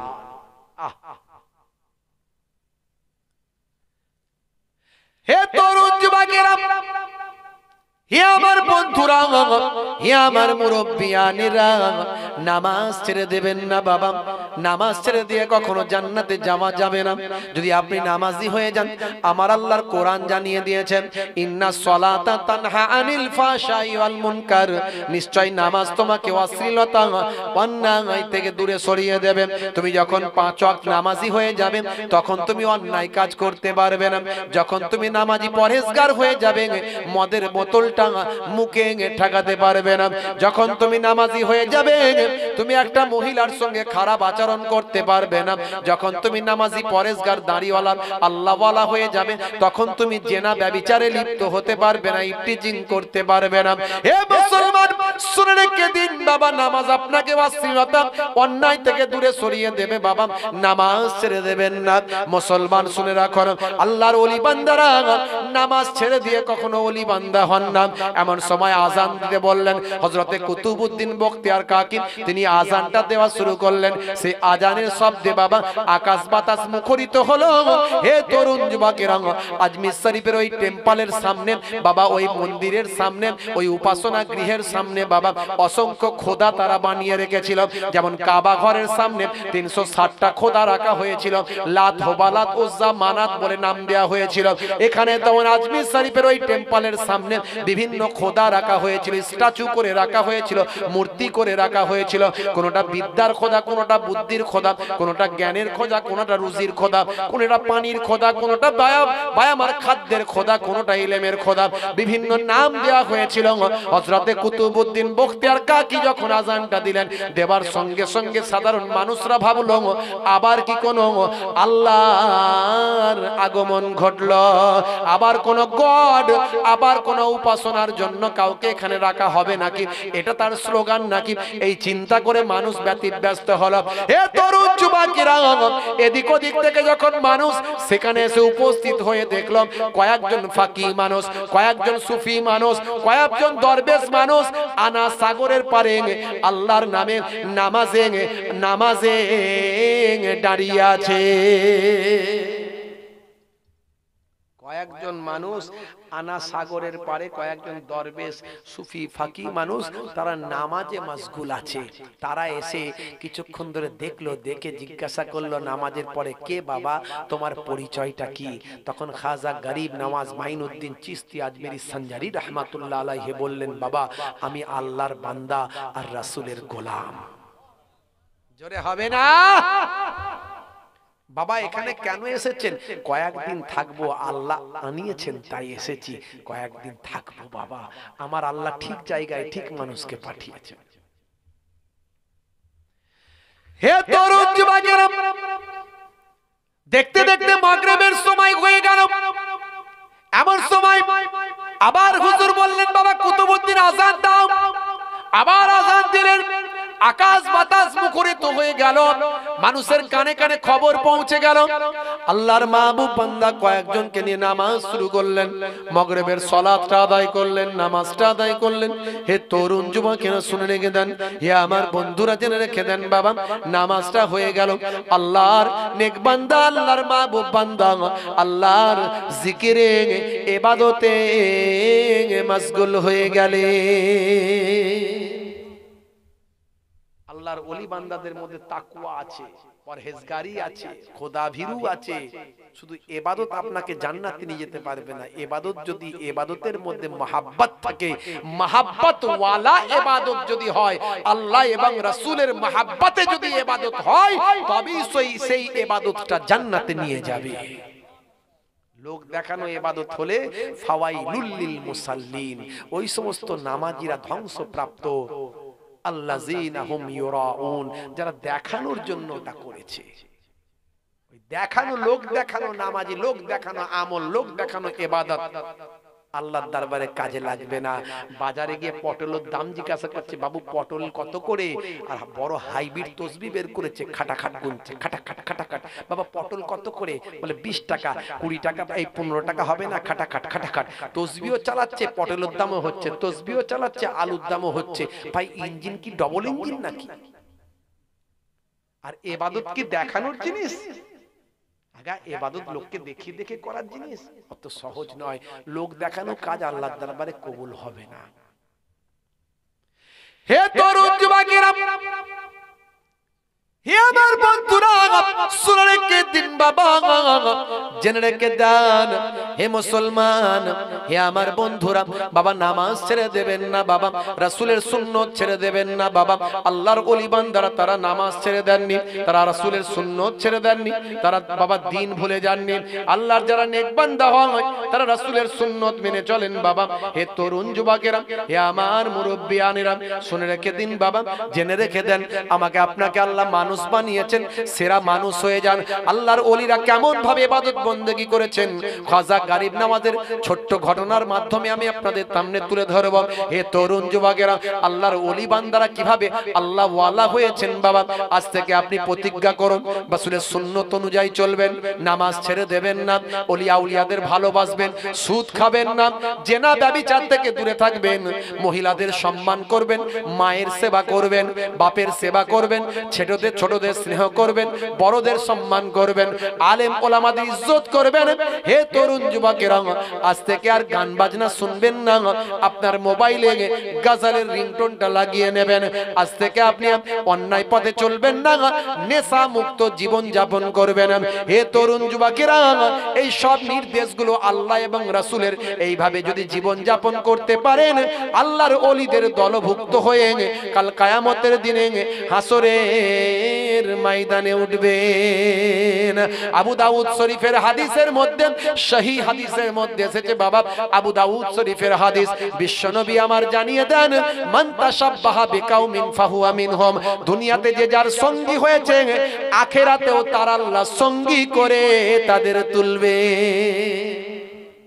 জোরে হবে না? আর জোরে হবে না? কি হবে মানুষ হয়ে, কি হবে মানুষ হয়ে যদি না চিনতে পারে নিজ প্রভুকে? কি হবে মানুষ হয়ে? মানুষগুলো করছে দেখো খোদারই ওই অবাধ্যতা, দিনে রাতে নামাজ ছেড়ে ধরছে তারা পাটির ধ্বজা, নেতার ওই পেছন ধরে ঘুরছে তারা বনবনিয়ে, যদি একটা টিকিট পাই জমবে খেলা। কি হবে মানুষ হয়ে, কি হবে মানুষ হয়ে, কি হবে ছেলে সেজে, কি হবে ছেলে সেজে যদি না থাকতে পারে পিতা মাতার কষ্টে পাশে, যদি না থাকতে পারে পিতা মাতার কষ্টে পাশে, কি হবে ছেলে সেজে? আজকাল করছে ছেলে পিতা মাতার জায়গা জমি জীবন দার সাথে তাদের নিজের নামে লেখা পড়ে। কথা ঠিক না ভুল বলেন? আপনাদের কাছে ছেলেরা ভালো, এরা এসব গন্ডগোল করে না। অনেক জায়গাতেই হয়তো তাই লিখেছি, মাঝে মাঝে ফাঁকা টাইম পেলে একটু কলম চালায় আর কি, ভাঙা চোরা একটু কবি টাইপের লোক আর কি। আজকাল করছে ছেলে পিতা মাতার জায়গা জমি জীবন দশাতে তাদের নিজের নামে লেখা পড়ে। ছেলের ওই বিয়ে হলে ঘর জামাই যাচ্ছে চলে, ছেলের ওই বিয়ে হলে ঘর জামাই যাচ্ছে চলে, অথবা আলাদা হলো মাকে ছেড়ে। কি হবে ছেলে সেজে, কি হবে ছেলে সেজে, কি হবে নারী হয়ে, কি হবে নারী হয়ে যদি না চলতে পারে এই দুনিয়ায় বোরকা পরে, যদি না চলতে পারে এই দুনিয়ায় মোটা কাপড় পরে, কি হবে নারী সেজে, কি হবে নারী সেজে? আজকাল চলছে দেখো নারী গুলো বেপরদায়, গায়ে হাতে ট্যাটু এঁকে জিন্স গেঞ্জি পরছে রে ভাই, চোখে আইলাইনার ঢেলে গালে গাল পালিশ মেরে, চোখে আইলাইনার ঢেলে গালে গাল পালিশ মেরে সমাজটা দিল এরং রসা তলে। কি হবে নারী হয়ে, কি হবে নারী হয়ে, কি হবে ছাত্র সেজে যদি যাই সময়টা ওই ফ্রি ফায়ার আর পাবজি খেলে? এদিকে আছে নাকি? আছে? মুসলমানের ছেলে বাপ মনে মনে করছে ছেলে আমার খুব পড়ছে, বাপ মনে মনে করছে ছেলে আমার খুব পড়ছে, ও স্কুল না দিয়ে চায়ের দোকানে সিগারেটের টান মারছে। আছে না নাই? সন্ধে হলেই মোবাইল নিয়ে বেরিয়ে যাচ্ছে, ফ্রি ফায়ার আর পাবজি চালাচ্ছে, খালি গুলি করছে, গুলি আর শেষ হয় না, ঘন্টার পর ঘন্টা। হাই রে হাই! আমি এর আগে ফ্রি ফায়ার পাবজি নিয়ে বক্তব্য রেখেছিলাম, ইন্টারন্যাশনাল ভাইরাল হয়েছিল। 1 থেকে 1.5 মাসের মধ্যে আমার বক্তব্যের কারণে অ্যাডাম আর ইভের ক্যারেক্টার চেঞ্জ করেছিল যখন প্রথম ফ্রি ফায়ার এসেছে। আপনাদের মনে পড়বে, আমি সেসব কথা বলছি না। কি হবে ছাত্র সেজে? আজকাল ছাত্র দেখো সিগারেটের ধোঁয়া মারে, বাটি চুল লাল করে কুরুক মুরগি ওরা সাজে, না পরে ফাঁকি মেরে মিথ্যা বাপ মাকে বলে, না পরে ফাঁকি মেরে মিথ্যা বাপ মাকে বলে, লাইফে পাইপ ওরা দিল ভরে। কি হবে ছাত্র সেজে, কি হবে ছাত্র সেজে, কি হবে হুজুর সেজে, কি হবে হুজুর সেজে যদি তার কথাতে ওই সমাজেতে ঝগড়া বাড়ে, যদি তার কথাতে ওই সমাজেতে ঝগড়া বাড়ে, কি হবে হুজুর সেজে? কথা ঠিক না ভুল? আমাদের মতো হুজুররা বেশি ঝামেলা পাকাচ্ছে, তাই না ভাই? মোবাইল খুলি দেখবেন এই হুজুর এই বলছে, সেই হুজুর ওই বলছে, ওই হুজুর ওই বলছে। এই দেখবেন বাংলাদেশে বিরাট গন্ডগোল, বিরাট বিতর্ক চলছে। আচ্ছা ভাই, ফিলিস্তিনের মানুষগুলোর উপর ইসরায়েলিরা যে হামলা করে নিরীহ মানুষগুলোকে শহীদ করছে, এর বিরুদ্ধে আমাদের মুসলমানদের এক হওয়া দরকার আছে না নাই? আরে আমরা ফিলিস্তিনের মুসলমানদের পাশে থাকবো না তো কে থাকবে? ফিলিস্তিন তো একটা নির্যাতিত নিষ্পেষিত জাতি, একটা দেশ যারা ইসরায়েলিদের সাহায্য করেছিল। আমি 1000 বছরের ইতিহাস স্টাডি করেছি ফিলিস্তিনের, আমি অনেক বক্তব্য রেখেছি ফিলিস্তিন ইসরায়েল নিয়ে। মনে রাখবেন, ফিলিস্তিনিরা ইসরায়েলিদের সহযোগিতা করেছিল, ইহুদিদের সহযোগিতা করেছিল রাসূলের আদর্শ দেখিয়ে। অথচ বন্ধুরা আমার, তরুণ যুবকেরা আমার, আজকে তারা আমেরিকা ব্রিটেনের সহযোগিতায় একটা অবৈধ রাষ্ট্র, একটা অবৈধ দেশ, তারা আজকে ক্ষমতা দখল করে তারা পুরো ফিলিস্তিনকে নিজেদের অধিকারে নেওয়ার জন্য ইসরায়েলিদের শহীদ করে দিচ্ছে, ফিলিস্তিনিদের শহীদ করে দিচ্ছে। নিরীহ ভাই আমার, একেবারে নির্যাতিত নিষ্পেষিত, একেবারে ছোট্ট ছোট্ট ফুলের মতো শিশুগুলোকে তারা শহীদ করছে, হাজার হাজার মানুষকে তারা হত্যা করছে, শহীদ করছে। বন্ধুরা আমার, তারপরও আমরা মুসলমান, আমরা কিছু করতে পারি না। আর যারা প্রতিবাদ করছে তাদের বিরুদ্ধে কিছু জন আবার কথা বলছে, তাদের বিরুদ্ধে কিছু জন কথা বলছে। বাংলাদেশের একজন খুব নামকরা একজন স্কলার, নাম হচ্ছে আবু তোহা আদনান। তার সঙ্গে আমার আকীদাগত কিছু মতপার্থক্য থাকতে পারে, কিন্তু তিনি একটা খুব বড় কথা বলেছেন। তিনি বলেছেন, তুমি যত বড়ই মোল্লা মৌলবী হয়, যত বড়ই তুমি যে আকীদারি মানুষ হও, যে মাযহাবের সিলসিলার যে আকীদারি মানুষ হও, যদি তোমার হৃদয়ে, যদি তোমার আকীদা যদি ফিলিস্তিনিদের পাশে না দাঁড়িয়ে ইহুদিদের পাশে দাঁড়ায়, তোমার আকীদা যদি ফিলিস্তিনের নির্যাতিত নিষ্পেষিত মানুষের হয়ে কথা না বলে, তাহলে তোমার সেই আকীদার প্রতি আমি থুতু নিক্ষেপ করি। এই কথাটা বলার পর ভাইরাল হয়েছে, বাংলাদেশে তোলপাড় হয়েছে। এই আমাদের এই মুর্শিদাবাদের একজন আগে মোবাইল রিপেয়ারিং এর কাজ করতে, এখন শায়েখ হয়ে গেছে। দেখবেন আরবি পড়তে পারে না, সহি উচ্চারণ করতে পারে না, 2-4টে হাদিস বলবে, কোরআন বলবে, তাও ভুল। বুঝতে পারছেন? সে আবার আবু তোহা আদনানের বিরুদ্ধে খুব বলছে, দেখছি, ওরে বাপ রে বাপ। বন্ধুরা আমার, তরুণ যুবকেরা আমার, আপনার মনে দয়া হয় না? আপনি কি করে মুসলমান বলে দাবি করেন? বলছে ফিলিস্তিন নাকি অন্যায় করেছে, তারা নাকি ঠিক হয়নি, ইহুদিদের সঙ্গে লড়াই করতে যাওয়া তাদের নাকি ঠিক হয়নি। আরে ভাই, এই লড়াই তারা নিজেরা স্বেচ্ছায় করতে যায়নি, তাদের হাজার হাজার মানুষ শহীদ হয়ে যাচ্ছে। ভাই আমার, পিতার কোলে পুত্র মারা যাচ্ছে, মায়ের কোলে কন্যা মারা যাচ্ছে, সন্তানের সামনে বাপ শহীদ হচ্ছে, মেয়ের সামনে মা শহীদ হচ্ছে, তাদের দেশে আজকে হাহাকার চলছে। তাদের ভাই আমার, ইচ্ছাকৃত হবে তাদের লড়াই করার কোনো জায়গা নাই। কিন্তু একটা অবৈধ রাষ্ট্র, যে রাষ্ট্রটা ভাই আমার, যে মানুষগুলোকে তারাই সহযোগিতা করেছিল 1919 সালে প্রথম পোল্যান্ড থেকে কিছু ইহুদি তারা নির্যাতিত হয়ে মুসলমানদের কাছে সহযোগিতা নিয়ে ভাই আমার গাজার 2 কিলোমিটার দূরে কিটবুসে তারা অবস্থান করে এদেরই ক্ষেত খামারে কাজ করে জীবন যাপন করত। তারাই পরবর্তীকালে ব্রিটেন আমেরিকার সাহায্য নিয়ে একটা বিশাল শক্তিশালী রাষ্ট্র হয়ে তারা বলছে এটা আমাদের দেশ, আমরা থাকতে দিলাম, খেতে দিলাম, জায়গা দিলাম, এখন বলছে তোমরা চলে যাও আমাদের দেশ। এটা লড়াইটা সেখান থেকে, এই লড়াই আজকের নয় রে ভাই, এই লড়াই 75 বছর আগের লড়াই। আর এরা বলছে হামাস নাকি ভুল করেছে, এতদিন মার খেয়েছে, এখনো মার খেলি ভালো হতো, মারতে গেছে কেন? সবকিছুর একটা শেষ আছে বাবা। ইসলাম জিন্দা होता है हर কারবালা के बाद। কারবালা না হলে তো ইসলাম জিন্দা হবে না, লড়াই না হলে তো পৃথিবীতে আলোড়ন সৃষ্টি হবে না। দীর্ঘদিন ধরে মার খেয়েছে, এবার মেরেছে এবং মারছে, আরো মারবে। ভাইরা আমার, এই লড়াই চলতে থাকবে। যদিও কোনো নিরীহ মানুষের হত্যা, নিরীহ মানুষ মারা যাওয়া ইসলাম সমর্থন করে না, আমরা সমর্থন করি না। ইসলাম শান্তির কথা বলে। আজ ফিলিস্তিনের মানুষগুলো যখন হাহাকার করছে, তারা বলছে আমাদের সাহায্য করো, আমাদের জন্য তোমরা কথা বলো। সেই সময় বিশ্বের সমস্ত আলেম ওলামারা চুপ থাকতে পারে না, খালি ওই সমস্ত মৌলবীগুলো চুপ করে আছে এবং ইসরায়েলের গুণকীর্তন করছে, ইহুদিদের দালালি করছে, আর মুসলমানদের হামাসের ভাই আমার ফিলিস্তিনের বিরোধিতা করছে। তার কারণ একটাই, ওরা ইহুদিদের কাছ থেকে তোলা পাচ্ছে। বন্ধুরা আমার, তরুণ যুবকেরা আমার, আজকে ফিলিস্তিনের মানুষগুলো হাহাকার করে কি বলছে? मैं ही तो फिलिस्तीन हूँ, तुम मुझको बचा लो ना, जालिम जुल्म करे रखते थे बये बन्ना, मस्जिदे अक्सा तो सुदू तो আমার নাম, কিবলা তো মুসলমানের, তবে একলা কেন আমরা?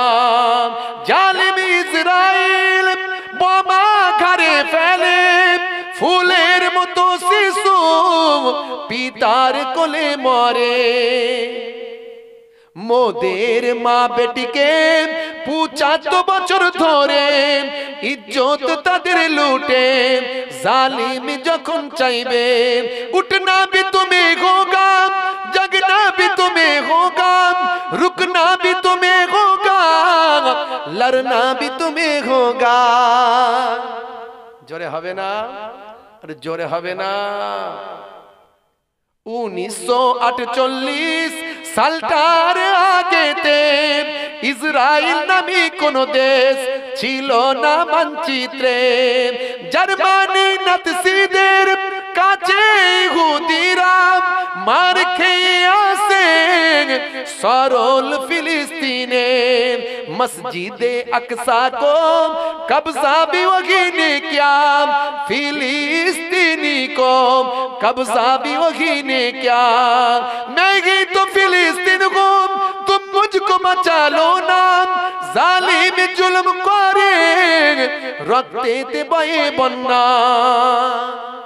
বন্ধুরা আমার, তরুণ যুবকেরা আমার, অন্যায়ের প্রতিবাদ রাসূল শিখিয়ে দিয়েছে। তাহলে এই যে পথটা, যে পথটাই থাকলে আপনি সঠিক পথে থাকবেন, সেটা হলো আল্লাহর ওলিদের পথ, খাজা গরিব নওয়াজের পথ, গাউসে আজম বরফি আব্দুল কাদের জিলানীর পথ, আল্লাহর মাহবুব বান্দাদের পথ। হে তরুণ যুবকেরা, খুবই সংক্ষেপ করে বলি, আল্লাহর ওলিদের কেন আমরা মানি? আল্লাহর ওলিরা কি খেদমত দিয়েছেন, সমাজের মানুষের জন্য কি করেছেন, আপনারা আমার জন্য কি করেছেন বাবা? আল্লাহর ওলি বান্দারা কেমন ভাবে জীবন যাপন করেছেন বাবা? তারা কি মেহনতটা দিয়েছেন বাবা? একটুখানি শুনে রেখে দেন। এমন সময় মাগরিবের সময় আবার আজান হলো, আবার নামাজ হলো, নামাজের পরে আল্লাহর মাহবুব বান্দা আল্লাহর ইবাদতে মশগুল আছে। সেই সময় দেখতে পাওয়া যায় কিছু রাখাল এলো, রাখাল সঙ্গে তাদের উটগুলোকে নিয়ে এসে সেই জায়গায় হাজির হয়ে বলছে, কে বাবা তোমরা, কোথা থেকে এলে বাবা? এটা তো তোমাদের জায়গা নয়, এই জায়গায় তো বাবা, এই জায়গায় তো আমার এই উটগুলো থাকবে, এই উটগুলো কারো সাধারণ উট নয় বাবা, এই উটগুলো হলো রাজা মশাইয়ের উট, এই রাজা মশাইয়ের উটগুলো এখানে বাঁধার জায়গা, রাখার জায়গা, এই জায়গা থেকে তোমরা চলে যাও, এই জায়গায় রাজার উট থাকবে বলে কথা বাবা। রাজার উটের সঙ্গে বিয়াদবি করলে তোমাদের শাস্তি পেতে হবে। হে ফকির সাহেব, হে ফকিরাম, হে ফকির সাহেবেরা বাবা, সুফি দরবেশেরা, তোমরা এই জায়গায় থাকবে না, অন্য জায়গায় চলে যাও। এই জায়গাটা হলো রাজার উটবাদার জায়গা, রাজার উটের জায়গা। এমন কথা শুনে হযরতে খাজা গরিব নওয়াজ মাইনুদ্দিন চিশতি আজমিরি হুজুর বললেন, বাবা ছেলেরা, হে যুবকেরা, আমরা বুড়ো মানুষ, আমরা বড় দূর থেকে এসেছি, মুসাফির মানুষ, এখানে খিমা খাটানো হয়ে গেছে বাবা, তাঁবু খাটানো হয়ে গেছে বাবা, বিছানাপাতি বিস্তার সব লাগানো হয়ে গেছে বাবা। আচ্ছা তোমাদের এই উটগুলোকে কি ওই দূরের দিকে একটু ওইদিকে গিয়ে রাখা যায় না? আর এখানে আমাদের থাকার কি অসুবিধা আছে বাবা? থাকতে দিলে অসুবিধা কি হবে বাবা? এখানে আমরা থাকি, তোমরা ওদিকে যাও। সেই সময় ওই রাখালগুলো রাগান্বিত হয়ে বললেন, হে বাবা ফকির সাহেব, রাজার উটের সঙ্গে বিয়াদবি করলে তোমাদের শাস্তি পেতে হবে। খুব সংক্ষেপে বলে দি বাবা, খুব ছোট্ট করে বলি,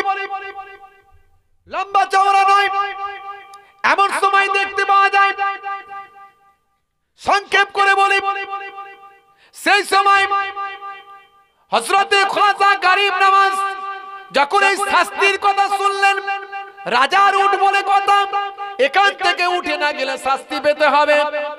তখন হযরতে খাজা গরিব নওয়াজ মাইনুদ্দিন চিশতি আজমিরি সঞ্জারি রাহমাতুল্লাহ আলাইহি সেই সময় মুরিদদের বললেন, কুতুবউদ্দিনকে বললেন, বাবা কুতুবউদ্দিন চলো বাবা, খিমাটা গুড়িয়ে নাও বাবা, বাবা এখান থেকে তাঁবুটা খুলে নাও, দেখছে তো কি বলছে, এই জায়গায় যদি আমরা থাকি তাহলে নাকি আমাদের শাস্তি পেতে হবে। চলো বাবা চলো, কুতুবউদ্দিন চলো, ওইদিকে সরে গিয়ে ওখানে একটা খিমা তৈরি করি, এখানে থাকা যাবে না বাবা, এটা নাকি রাজার উটের খিমা, এটা নাকি রাজার উটের জায়গা, এখানে নাকি ওদের উট রাখা হয়, উটের এখানে আস্তানা, এই জায়গায় উট নাকি বসবে। তবে মনে রাখবে বাবা কুতুবউদ্দিন, উট যে বসবে আমি মাইনুদ্দিন বলি, উট আর উঠবে না, উট বসবে আর উঠবে না। চলে গেলেন সেখান থেকে খানিকটা দূরে। কথাটা কিন্তু রাখালেরা শুনেছিল, কথাটা রাখালেরা শুনেছিল। এই আপনাদের খুব কষ্ট হয়ে যাচ্ছে মনে হয় নাকি? হ্যাঁ, রাত তো বাড়ছে, আর বেশি নয়, অল্প একটুখানি বলে এটুকু বলে শেষ করব। হে তরুণ যুবকেরা, 11টা 12:30, 12:30। হে জওয়ান যুবকেরা, হে আমার মুরব্বিয়ানেরা শুনে রেখে দেন, এমন সময় দেখতে পাওয়া যায় হযরতে কুতুবউদ্দিন বখতিয়ার কাকি রাহমাতুল্লাহ আলাইহি বাকি মুরিদানেরা সেখান থেকে চলে গেলেন, আবার পাশে কিছুটা দূরে গিয়ে একটা খিমা তৈরি করলেন, তাবু তৈরি করলেন। বাবা হে তরুণ যুবকেরা, হে আমার মুরব্বিয়ানেরা শুনে রেখে দিন বাবা, এমন সময় দেখতে পাওয়া যায় রাতটা কেটে গেল, ফজর হয়ে গেল, সকাল হয়ে গেল, উট সেখানে বসে আছেন। সকালবেলা আবার রাখালেরা এলো, রাখালেরা এসে রাজার উটগুলোকে আবার চড়াতে নিয়ে যাবে। বাবা বেশ অনেকগুলো উট সেখানে, এমন সময় উটগুলোকে তোলার চেষ্টা করলো, উটগুলোকে টানাটানি করতে লাগলো, প্রতিদিন যেমন ভাবে তোলে আজকেও সেভাবে তুলতে লাগলো, কিন্তু যতই তোলার চেষ্টা করুক না কেন উট আমার সেই জায়গা থেকে মোটেও উটের আর ওঠে না। সেই সময় রাখালদের মধ্যে একটা রাখাল বলল, শুনেছিলাম কালকে ওই বাবা ফাকি সাহেব বলেছিল, ওই বুজুর্গ মানুষটা বলেছিল, বাবা আমাদের তুলে দিচ্ছ যখন, উট যখন এখানে বসবে উট আর উঠবে না। ওই ফকির সাহেব যা বলেছেন সেটাই ঘটে গেল। তাদের মধ্যে থেকে কেউ বলল সাধারণ কোন ফকির নাই, এগুলো সব পীর, এগুলো বাবা অনেক দেবতা, এগুলো অমুক, এগুলো তমুক। এইভাবে তারা নিজেদের মধ্যে আলোচনা করতে লাগলো। তারা বলল আর কোনো উপায় নাই, এত টানা হিচড়া করলাম, ধাক্কা মারলাম, এত গোজাগুজি করে তোলার চেষ্টা করলাম, কিন্তু উট যখন উঠছে না, নিশ্চয়ই ফকির বাবার কারামতি। হে তরুণ যুবকেরা, সেই সময় তারা চলে গেল কোথায়? সেই সময় তারা রাজা পৃথ্বীরাজের কাছে গেল। রাজা পৃথ্বীরাজ চৌহানকে গিয়ে বলল, রাজা মশাইয়ের কাছে খবরটা দিয়ে দাও তাড়াতাড়ি, একটা ফকির এসেছেন, সেই ফকির সাহেব যা বলেছে তাই হয়ে যাচ্ছে। সেই ফকির সাহেব বলেছে আমাদের উট নাকি আর উঠবে না, তারপর থেকে আমাদের উট ওখান থেকে মোটেও ওঠে না। রাজা মশাই বলল সর্বনাশ, ওই ফকিরকে একবার ডাকো তো দেখি, কে সে ফকির, কোথা থেকে এলো, কি তার পরিচয়, কি করছে, কি বলতে চাইছে। ডাকা হলো। এমন সময় কয়েকজন এসে খবর দিলেন। খবর দেওয়ার পরে হিন্দুস্তানের বাদশাহ, শাহিনশাহ বাদশাহ, সুলতানুল হিন্দ হযরতে খাজা গরিব নওয়াজ মাইনুদ্দিন চিশতি আজমিরি সঞ্জারি রাহমাতুল্লাহ আলাইহি সেই সময় বাবা ওই কয়েকজন মুরিদকে সঙ্গে নিয়ে চলো বাবা কুতুবউদ্দিন রাজ দরবারে। রাজার দরবারে গিয়ে হাজির। রাজা যত বড়ই নিষ্ঠুর হোক, যেই হোক না কেন, আল্লাহর ওলিদের আল্লাহর চেহারাতে এমন একটা জিনিস দিয়েছেন, আল্লাহর ওলির চেহারা দেখলে প্রত্যেকেরই হৃদয় আলোকিত হয়, প্রত্যেকের হৃদয় মহাব্বত তৈরি হয়। আল্লাহর ওলির নূরানি চেহারা দেখে রাজা মশাই সেই সময়, ভাইরা আমার, রাজা মশাই সেই সময় আল্লাহর ওলিকে সম্মান দিতে লাগলেন। জোরে বলুন সুবহানাল্লাহ। দিয়ে বললেন বাবা আপনি কে? বলে আমি আল্লাহর বান্দা রাসূলের গোলাম। বাবা আপনি কি জন্য এখানে এসেছেন? আল্লাহর হুকুমে এসেছি বাবা। কতদিন থাকবেন? বেশ কদিন থাকবো বাবা, নিয়ত করে এসেছি। আচ্ছা বাবা, তো আমাদের এই উটগুলোকে বসিয়ে দিচ্ছে না, তুলেন না কেন? না ওরা আমাকে ওখান থেকে সরিয়ে দিয়েছে, তাই বলেছি বাবা উট বসবে আর উঠবে না। সত্যি তো আর ওঠে না। আসলে আমি যা বলি আল্লাহ তা শুনে নাই। জোরে বলেন, আমি যা বলি আল্লাহ তা শুনে নাই। তো আমাদের উটগুলোকে বাবা একটু তুলে দেন। উটগুলোকে একটু তুলে দেন বাবা, আমাদের উটগুলোকে একটু তুলে দেন। আচ্ছা ঠিক আছে, এই যাও কুতুবউদ্দিন গিয়ে বলো উটগুলোকে উঠে যেতে, উঠে যাবে, যাও, আল্লাহ কবুল করে নেবে, যাও উটগুলোকে বলো উঠে যেতে, উঠে যাবে। দরুদ শরীফ আল্লাহুম্মা।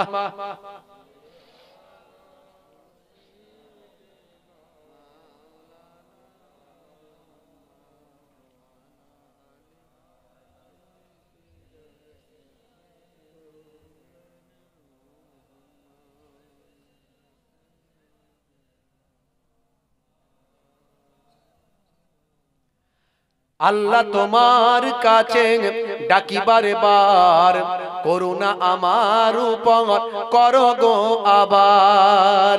আল্লাহ তোমার কাছে ডাকি বারে বার, করুণা আমার উপর করো গো আবার। আল্লাহর ওলি গরিব নওয়াজ ভক্ত নিয়ে আজমিরে যান। আল্লাহর ওলি গরিব নওয়াজ ভক্ত নিয়ে আজমিরে যান। আনা সাগরের পারে গিয়ে হুজুর সেখানে তাবু খাটান।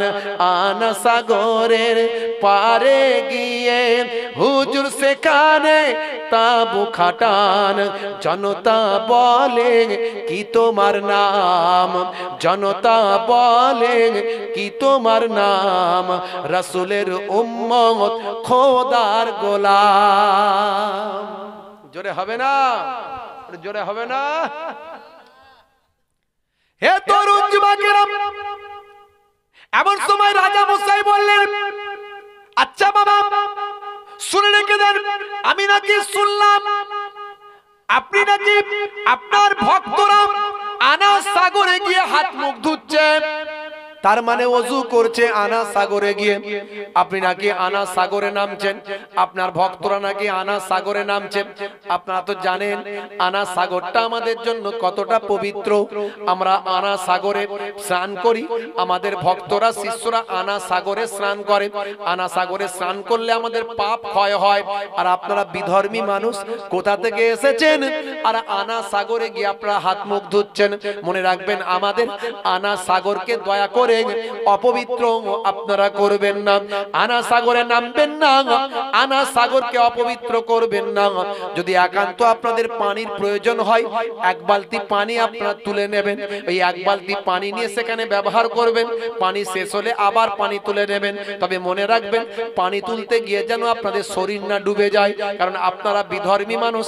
আমাদের আনা সাগর পবিত্র, আমরা সেখানে স্নান করি। আমাদের ভক্ত শিষ্যরা হাজার হাজার মানুষ দেশ বিদেশ থেকে আসে, তারা সেখানে স্নান করে। এই স্নান করলে, গোসল করলে তাদের পাপটা সেখানে ধুয়ে পরিষ্কার হয়ে যায়। এই পবিত্র পুকুরকে, পবিত্র সাগরকে আপনারা নোংরা করবেন না, কারণ আপনারা হলেন বিধর্মী মানুষ। তবে যতটুকু প্রয়োজন ততটুকু পানি নিতে পারেন, শরীরটা যেন না ডুবে যায়, হাতটা যেন না ডুবে যায়। এ কথা শুনে আল্লাহর ওলির মনটা বড় খারাপ হলো, বড় দুঃখ পেলেন। হে তরুণ যুবকেরা, কুতুবউদ্দিনকে ডাকলেন, বাবা কুতুবউদ্দিন এদিকে এসো। যাও যাও, রাজা মশাই বলেছেন আনা সাগরে নাকি আমাদের হাত মুখ ধোয়া যাবে না, তার মানে আমরা আনা সাগরে ওযু করতে পারবো না, আনা সাগরে আমরা লাইতে পারবো না, স্নান করতে গোসল করতে পারবো না, আনা সাগরে নাকি আমাদের হাত মুখ ধোয়া যাবে না। যাও যাও, রাজা মশাই বলেছেন আনা সাগরে যদি আপনার ভক্তরা হাত মুখ ধোয় তাহলে কিন্তু বাধ্য হয়ে আমাকে শাস্তি দিতে হবে। কত বড় কথা বলেছে শুনেছো বাবা?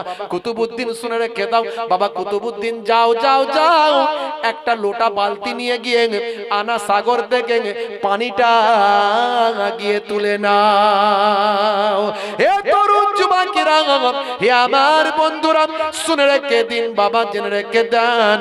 এমন সময় দেখতে পাওয়া যায় হযরতে কুতুবউদ্দিন বখতিয়ার কাকি রাহমাতুল্লাহ আলাইহি খাজা গরিব নওয়াজের নির্দেশে গিয়ে একটা বালতি নিয়ে আনা সাগরে হাত না ডুবিয়ে তিনি তুলে নেন।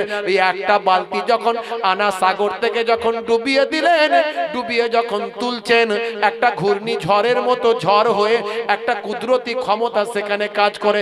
সমস্ত আনা সাগরের পানিটা শুকিয়ে গিয়ে একটা বালতিতে উঠে চলে আসে।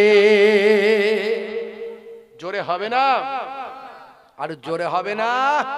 ভাইরা আমার, তরুণ যুবকেরা আমার, আল্লাহ তোমার কাছে ডাকি বারে বার, আল্লাহ তোমার কাছে ডাকি বারে বার, ক্ষমতা তুমি প্রভু দাও না আবার। আল্লাহ তোমার কাছে ডাকি বারে বার, ক্ষমতা তুমি প্রভু দাও না আবার। রাজার কথাতে দুঃখ পেলেন খাজা বাবা মুরিদে বলেন, রাজার কথাতে দুঃখ পেলেন খাজা বাবা মুরিদে বলেন, যাও বাবা কুতুব দরিয়ার ধারে এক লোটা পানি আনো গো তুলে। যাও বাবা কুতুব দরিয়ার ধারে এক লোটা পানি আনো গো তুলে।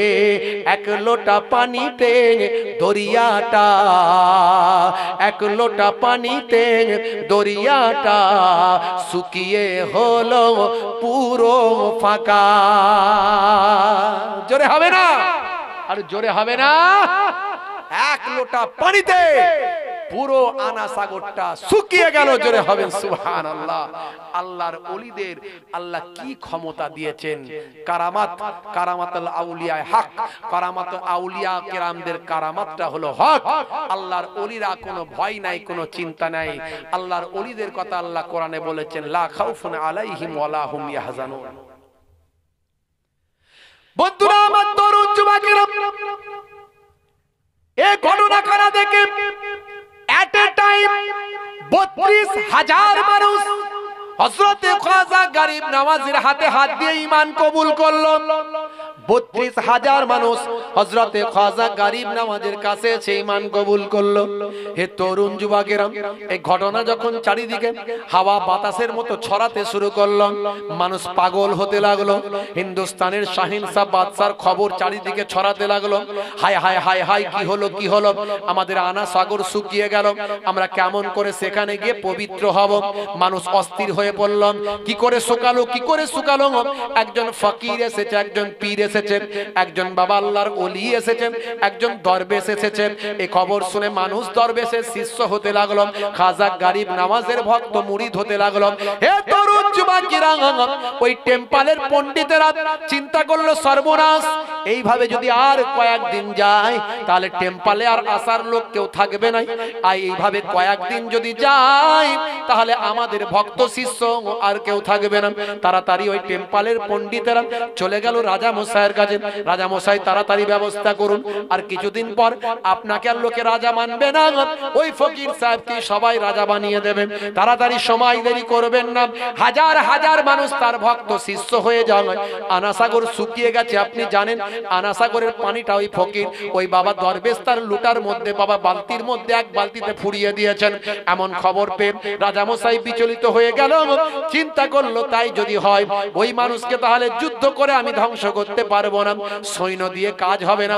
তার একটা ফুৎকারে আমার সৈন্যরা সব ধ্বংস হয়ে যাবে, একটা ফুৎকারে আমার ঘোড়া সৈন্য সব ফিনিশ হয়ে যাবে, উড়ে যাবে। তাই তাকে তার মতো করে ধ্বংস করতে হবে। এই জামানার সবচেয়ে বড় জাদুঘরকে ডাকো। এই রকম জাদুঘরকে জব্দ করতে গেলে তার থেকে বড় জাদুঘর আমার প্রয়োজন। এই বলে সেই জামানার সবচেয়ে বড় জাদুঘর, তার নাম হলো রামপাল। ওই রামপালকে ডাকা হলো। বাবা রামপাল রাজ দরবারে এসে হাজিরা খানা দিয়ে দেয়। সংক্ষেপ কথা বন্ধুরা আমার, এমন সময় রাজা বলল, রামপাল সাহেব জাদুকর, আপনি তো বিখ্যাত জাদুকর এই জামানার। একজন জাদুকর এসেছে, মুসলমানদের ফকির, সে একটা লোটার মধ্যে একটা আপনার এর মধ্যে সমস্ত আনা সাগরের পানি তুলে নিয়েছে। তাকে আপনাকে জব্দ করতেই হবে যে কোনো ভাবে, না হলে আমরা সব ধ্বংস হয়ে যাব। আপনাকেও কেউ মানবে না, আমাকেও মানবে না, আর এই টেম্পলও থাকবে না। হে তরুণ যুবকেরা, হে আমার বন্ধুরা, সেই সময় রামপাল বলেছিল, রাজা মশাই চিন্তা করবেন না, এই জামানায় আমার থেকে এই সময় বড় জাদুকর আর কেউ নাই। যাচ্ছে আমি এখনই, কত বড় ফকির হয়েছে দেখছি, কত বড় পীর হয়েছে, দরবেশ হয়েছে আমি এক্ষুনি দেখছি। হে তরুণ যুবকেরা, সঙ্গী সাথী লোক লস্কর নিয়ে চলে গেল আনা সাগরের ধারে বাবা, যেখানে হযরতে হুজুর খাজা গরিব নওয়াজ খিমা খাটিয়েছিলেন, তাবু খাটিয়েছিলেন বাবা। তাবুর ধারে গিয়ে বলে, হে মুসলমানদের পীর বাবা, বেরিয়ে এসো, কত বড় তুমি জাদুকর হয়েছে, বেরিয়ে এসো। দেখো দেখো, তোমার সামনে এই জামানার সবচেয়ে বড় জাদুকর, বিখ্যাত জাদুকর বাবা, ভাই আমার, দোস্ত আমার, বিখ্যাত জাদুকর রামপাল তোমার সামনে দাঁড়িয়ে আছে। সেই সময় হযরতে খাজা গরিব নওয়াজ, আল্লাহর ওলি বান্দা, আল্লাহর মাহবুব বান্দা রামপালের সামনে এসে উপস্থিত হলেন। আল্লাহর ওলি বান্দার রুহানি চেহারাখানা দেখে, রুহানি নেক নাজারটা গিয়ে যখন রামপালের চেহারায় পড়ল, রামপালের শরীরটা থরথর করে কাঁপতে লাগলো, হৃদয়টা বিগলিত হতে লাগলো।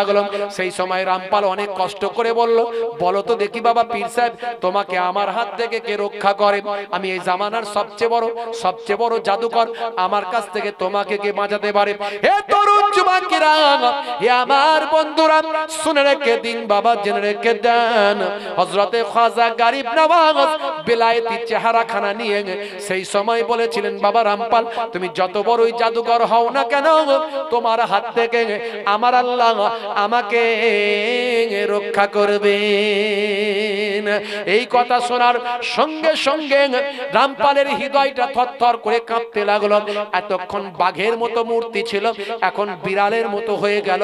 আর সহ্য করতে না পেরে সেই সময় বলেছিল, বাবা পীর সাহেব, তুমি কোনো সাধারণ পীর নও বাবা, তুমি কোনো সাধারণ মানুষ নও বাবা, আমি তোমার চেহারা দেখে বুঝতে পারছি, তোমার কথার ভলিউম দেখে বুঝতে পারছি বাবা, তোমার শক্তির কাছে আমার শক্তি কোনো কাজে লাগবে না, তোমার শক্তি হলো স্বয়ং আল্লাহর দেওয়া মহাশক্তি।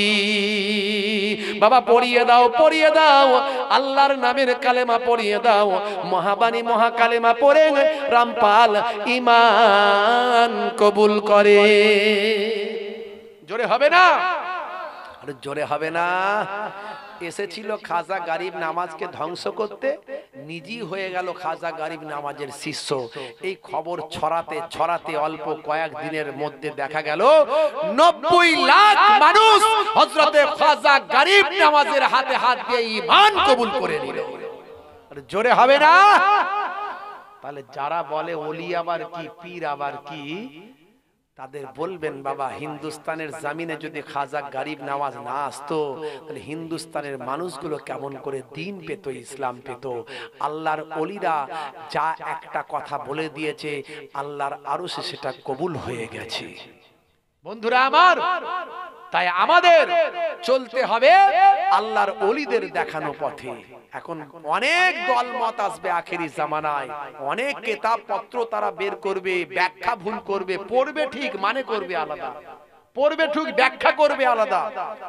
মনে রাখবেন, আমরা যে ইমামের মতটা মেনে চলি, সেই ইমামটা হলেন ইমামে আজম আবু হানিফা রাহমাতুল্লাহ আলাইহি। তিনি সাধারণ কোন ইমাম ছিলেন না। 80 হিজরিতে তার জন্ম। 622 খ্রিস্টাব্দে আল্লাহর নবী মক্কা ছেড়ে মদিনায় গেছেন। 622 খ্রিস্টাব্দ থেকে হিজরি সন গণনা শুরু হয়েছে। আল্লাহর নবী হিজরত করে মদিনা শরীফে যাওয়ার ভাই আমার 10 বছর পর মদিনায় ভাই আমার আল্লাহর নবী 53, মক্কায় 53, মদিনায় 10, এই 10 বছর পর 10ম হিজরি, আই আল্লাহর নবী ইন্তেকালের 70 বছর পর যার জন্ম হচ্ছে। অর্থাৎ আল্লাহর নবীর 5 জন 6 জন সাহাবাকে যিনি চামড়ার চোখে দেখেছেন এবং সোহবতে বসেছেন, তিনি হলেন হযরত ইমামে আজম আবু হানিফা রাহমাতুল্লাহ আলাইহি। ইমামে আজম আবু হানিফা রাহমাতুল্লাহ আলাইহি যেটা করতেন সেটা সাহাবারা করতেন, সাহাবারা যেটা করতেন সেটা রাসূল করতেন। অর্থাৎ ইমামে আজম আবু হানিফা যেটা করতেন রাসূল করতেন। তাহলে ইমামে আজম আবু হানিফা যে মতটা বলে দিয়ে গেছেন সেটা রাসূলের মত, আর ইমামে আজম যে মতটা আমাদের বলে দিয়ে গেছেন, আমরা যে মতটা মানি সেটা ইমামে আজম আবু হানিফার মত। জোরে হবে না? মনে রাখবেন, এর থেকে বড় দলিল আর কিছু হতে পারে না। আখিরি জামানায় অনেক মোল্লা মৌলবী ইন্টারনেটে বেরোবে, কোরআন পড়বে ঠিক ব্যাখ্যা করবে ভুল, হাদিস পড়বে ঠিক ব্যাখ্যা করবে ভুল, হাদিস যেটা পড়বে সেটা দেখা গেল অতটা সহি হচ্ছে না, মাউজু হচ্ছে বা যায়ীফ হচ্ছে বা অতটা হাসান হচ্ছে না, কিংবা অতটা ভাই আমার শক্তপোক্ত দলিল ভিত্তিক হাদিস হচ্ছে না। যে হাদিসটা যে সাহাবী থেকে রাবি যিনি তিনি হচ্ছেন দুর্বল রাবি, আর তার বিপক্ষে ইমামে আজম আবু হানিফা যে হাদিসটা নিয়েছেন সে হাদিস হচ্ছে শক্তপোক্ত হাদিস, অর্থাৎ তার রাবিটা অনেক সবল রাবি। এই বিষয়গুলো সাধারণ মানুষ বুঝবে না, এগুলো আলেম ওলামারা বুঝবে। বুঝতে পারছেন ভাইরা আমার? সেই জন্য এই যে আলেম ওলামারা আছেন, এই আলেম ওলামাদের কথাগুলো আপনারা মেনে চলবেন, বিভ্রান্তে পড়বেন না। যখনই কোনো রকম মাসলা মাসাইল নিয়ে সমস্যা হবে আলেম ওলামাদের সঙ্গে ডিসকাস করবেন। আমাকেও কয়েকটা প্রশ্ন লিখে দিয়েছেন, এগুলো এখানে বলার নয়, সবাইয়ের সমস্যা নয়, আপনার সমস্যা আমি আপনার অ্যানসার দেব। নতুন করে ভাইরাস মানুষের মাঝখানে ছড়াবেন না। ভাইরাস ছড়ানো মানে সমস্যা বাড়বে, ভাইরাস ছড়ানো মানে অ্যান্টিবায়োটিক দিতে হবে। একজনের অ্যান্টিবায়োটিক খেলে শরীরটা ঠিক হয়ে যায়, এমন ভাইরাস ছড়ালে তখন সবাইকে অ্যান্টিবায়োটিক দিতে হবে। কথা ঠিক না? বিপদ বাড়বে না কমবে? বিপদ বেড়ে যাবে। বন্ধুরা আমার, তো যাই হোক বাপজি আমার, মনে রাখবেন খুব সহজ ভাবে বলি, আল্লাহকে মানুন, রাসূলকে মানুন, আর আল্লাহ এবং রাসূলকে যারা মেনেছে আল্লাহর ওলি বান্দাদের মানুন। এটা আমার কথা নয়, এটা আল্লাহরই কথা। আমার আল্লাহ কোরআনে বলছেন আতিউল্লাহ ওয়া আতিউর রাসূলা ওয়া উলিল আমরি মিনকুম, তোমরা আমি আল্লাহর ইতাআত করো, আমার রাসূলের ইতাআত করো, আর আল্লাহ এবং রাসূলকে যারা ইতাআত করেছে, অনুসরণ করেছে, ওয়া উলিল আমরি মিনকুম, আল্লাহর ওলি বান্দাদের ইতাআত, আল্লাহর ওলি বান্দাদের গোলামি করো। জোরে হবে না ভাইরা আমার, তরুণ যুবকেরা আমার? যাই হোক আপনাদের খেদমত থেকে বিদায় নেব। যারা আশেপাশে আছেন পাক মাহফিলে এসে উপস্থিত হয়ে যান। আসুন আমরা আরেকবার দাঁড়িয়ে সালাতু সালামের নজরানা পেশ করে আখিরি মোনাজাত করব। ইয়া নবী সালাম